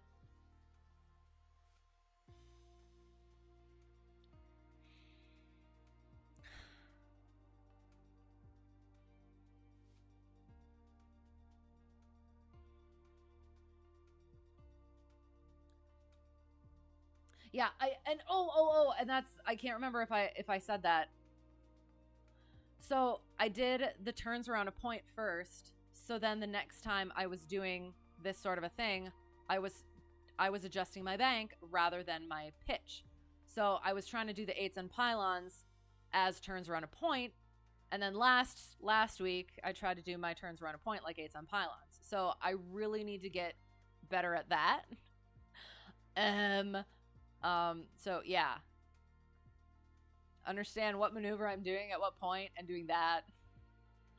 So these should be a lot more equal. I didn't have a proper midpoint that I was looking at, so that's why that's fully not connected. But we did. We got around it. Was it passable? I don't friggin' know. So then we were working on going to do our landings. So we got over here, realized we had to get reset up. So we turned around and flew out that way, came back in. Came in on the 45 degree, got way too freaking close. So instead of what I should have done, gone out, reset again, probably, we just booped out on our leg here. Did our short field landing, which I think went okay. I think I got a little low. I think I can't put as many flaps in as I was, so I'll have to keep that in mind. Did our short field takeoff, which I completely forgot to talk about VX and keeping that in until the 50 whatever, but okay, fine. That's fine. And then we came back in and did a base turn to landing, and it was a normal landing. And I think that also kind of went okay. We went, I think we got a little bit off center line, and then we had a crisis here where I couldn't figure out where I was supposed to turn, and then we figured it out, and we taxied back in. Yeah. Oh, and then before that, so that was our flight debriefing. Before that, we went over my revamped weight portion of Principles of Flight, lift, weight, thrust, and drag. We did lift, we did all of them last week, but I hadn't gotten through revamping the weight portion, and it went not quite well. So this one, I think it went better. I still have some questions that I have to go over and get really solid on. So yeah, and then moving on to the next one, I guess. So and then sorry. You have a feeling that if you could learn the what you're looking at, it should be a bit easier. Like for stoplights, you don't even look at the color, you look at which one it is on. Fair enough. Yes. Okay. So, you had mentioned the magenta and blue. So is that specifically for the charts, or does that come out in the the flight as well? Because yeah, there are totally certain ways that you can tell apart the blue and magenta from, even without it being not seeing the color, kind of. I would think. I think. Yeah. Do wish though that the green and yellow flasher was at a different tempo, so it was easier to tell at a distance. Oh, okay. CFI training, yes, I am in CFI training. So none of this is learning. None of this is teaching either. But yes, we're working on our flows, and I'm working on being able to, express things in an instructy sort of way. Like the circles around the small airfields look grayscale to you. Evidently, that is a magenta fade. Yes. And I will say, with the magenta fade, most of those are just magenta. The blue one is basically around the entire US. So yeah. So that 1200 foot AGL blue fade is not anywhere often. There is still some in the US, but it's not a lot. Oh, and then we were going to do the, sorry, I'm not gonna be able to see chat for a little bit. Can you see this? I hope. It's small. It is small. I'm sorry. But did we get through our stuff? Did we do our normal? Oh, I didn't do the crosswind thing, but we had calm winds, so I didn't quite have to talk about them. And we did our short field, takeoff and landing. Got that. We talked about turns. Performance maneuvers, we did our steep turns. We did our lazy eights. We did our eights on pylons and turns around a point. We did our power off stall, as well as our secondary stall. We did our straight and level, as well as a constant airspeed climb. And then we did our systems and equipment malfunction and emergency approach and landing and post-flight procedures. So, yeah. So there we go. We did the things. All right. That's That's all she wrote. So I will get out of Flight Sim, get the sound off. We'll start looking for somebody to raid. Ah, hang on. Sound is off, but that is also off. That is off. That is off. And that is off. Okay, there we go. We're just gonna actually go to a whole new window. So I actually bring this on. Discord, yes, that is my Discord. We got some fun stuff in there, as well as we usually do flying on Tuesdays. That's our flying day. I will let you know in Discord if something changes. But otherwise, yeah, hang out. Have some fun. There are cute animals in the menagerie. Feel free to add your own. As well as literature, media, and of course, the flying. So yes, I started streaming as I'm finding somebody to raid. I started streaming using or not using. I started streaming with reading. We read through Edgar Allan Poe, all of it. And then once I got into the flying, so we did reading, and then we also did some old movies, primarily Buster Keaton. Love that. I miss doing that. And then once I started flying, that started taking up a lot more of my time.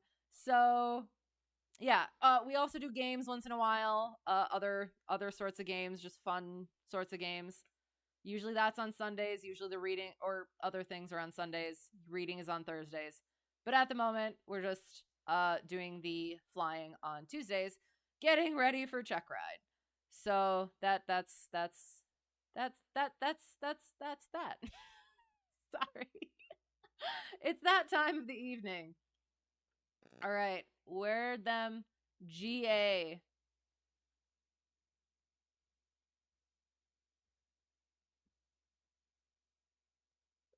Ooh. This could be fun.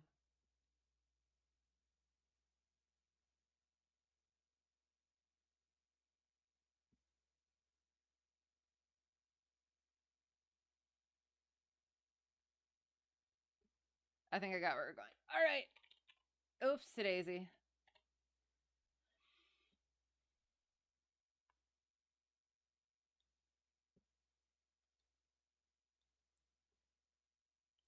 No, I just gotta. Like every single freaking time, I forget how to do these.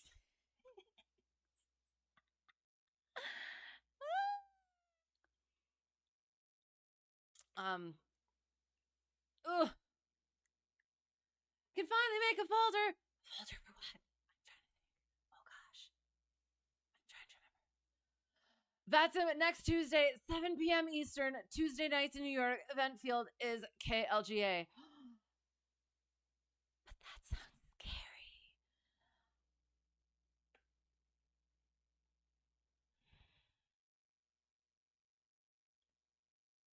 That's freaking LaGuardia. Is it not?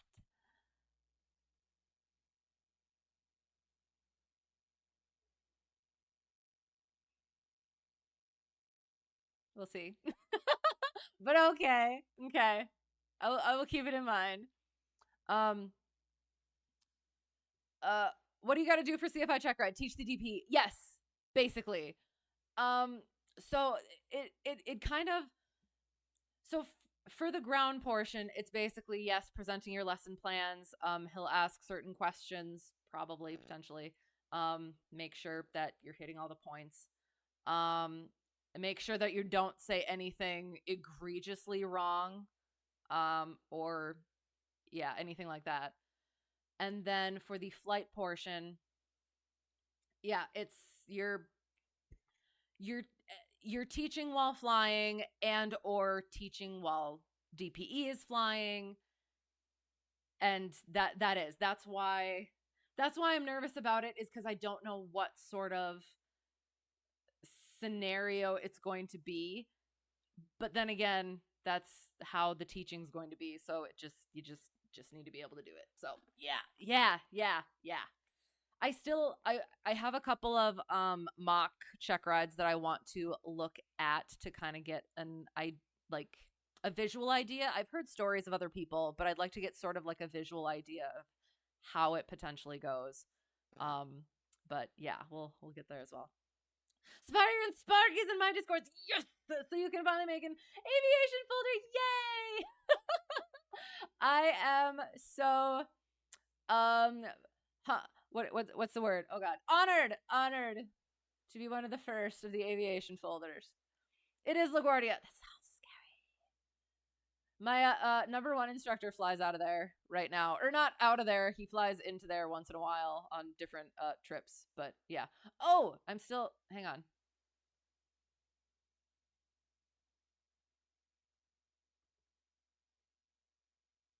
Yeah, this is where we're going. God, this sounds easy, like teaching a private student. No, that's not easy. No. I am. It's. I do.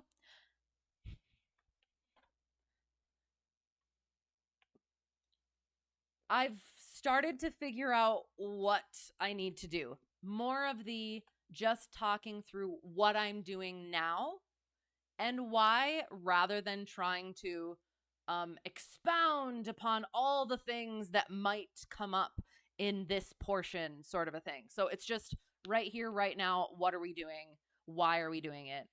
And I think that's helped. I think this flight went better than last flight, at least. And I just need to kind of keep doing that and keep doing that for the different maneuvers so that I'm not getting like too much into one of them. And then now that I'm getting into the fixing my getting the certain ground lessons into PowerPoints so that those ones are really set, and then just figure out how I'm going to be most comfortable doing whichever other ones that he decides to choose. Yeah. So yeah, it is. It's still nerve-wracking for me.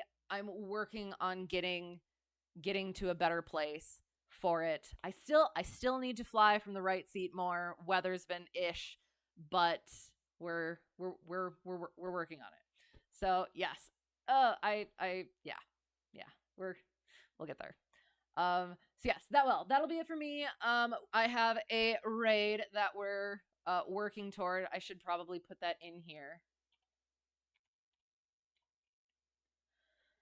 So sorry, stretch. To whoever got lost and found their way here or found their way back, thank you so much for being here. Let me go over the things.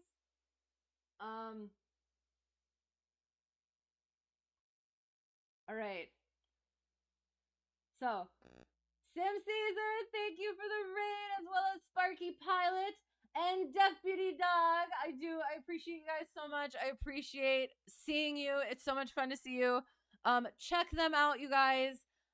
Thank you so much for the follows and for sticking around, putting up with me and my shenanigans. I appreciate it. I had a lot of fun. I always have a lot of fun. I'm so grateful for this community. For the Microsoft Flight Simulator community, for the aviation community. Y'all are the best. Like, really. And I can't say it enough. I can't express it enough, except just say too much, probably. Thank you so much. And yeah, let you know all the time. All right, you're outie. It's 01:15. Sounds good. Well, I will also be outie, but for those of you who can stick around for the raid, looks like it's gonna be a fun one. So yes, it is. This is not lady hours to be. Oh, you okay? You can't bring that wisdom in here. Going against my most sacred. Oh no, my chat is going wonky. My bot is just ugh. Oh gosh. Yes. Sorry, my chat just went wonk. I have to get back. Sorry. Okay. You blame Sparky for my arrival here. That's excellent. I appreciate it. I appreciate Sparky for bringing you here. I love Sparky. Yes. Wow. First question is about density at elevation, and you figured out how to read the chart. Just didn't correct enough. Well, there you go. Can I ask what the question was? About density at elevation. Oh, and you figured out how to read. Oh. So the is that the pressure altitude / density altitude? And is it the chart that has the sideways lines? I'm gonna be so proud of myself if I got it right. You're down. Excellent. Wait, down for what? For the raid? We are. So yes. Check out my Discord for I think I don't know. I'll throw it out there again because I will. Sometimes I do have to switch it up a little bit. So I will let you know in there if we have to change, but otherwise it should be on Tuesdays. So excellent. All right. So we're heading to the raid. If I forgotten anything, I apologize. Brain is mush as usual. And yeah.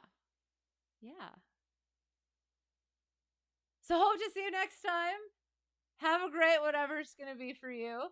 Hope to see you again soon. Okay, Barrow at 3030, temp at positive 25, and airport elevation 3894. What is the altitude density?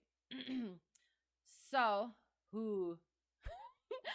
I was going to try to do, so there's the chart, but you can also do 8 plus 30 is 380.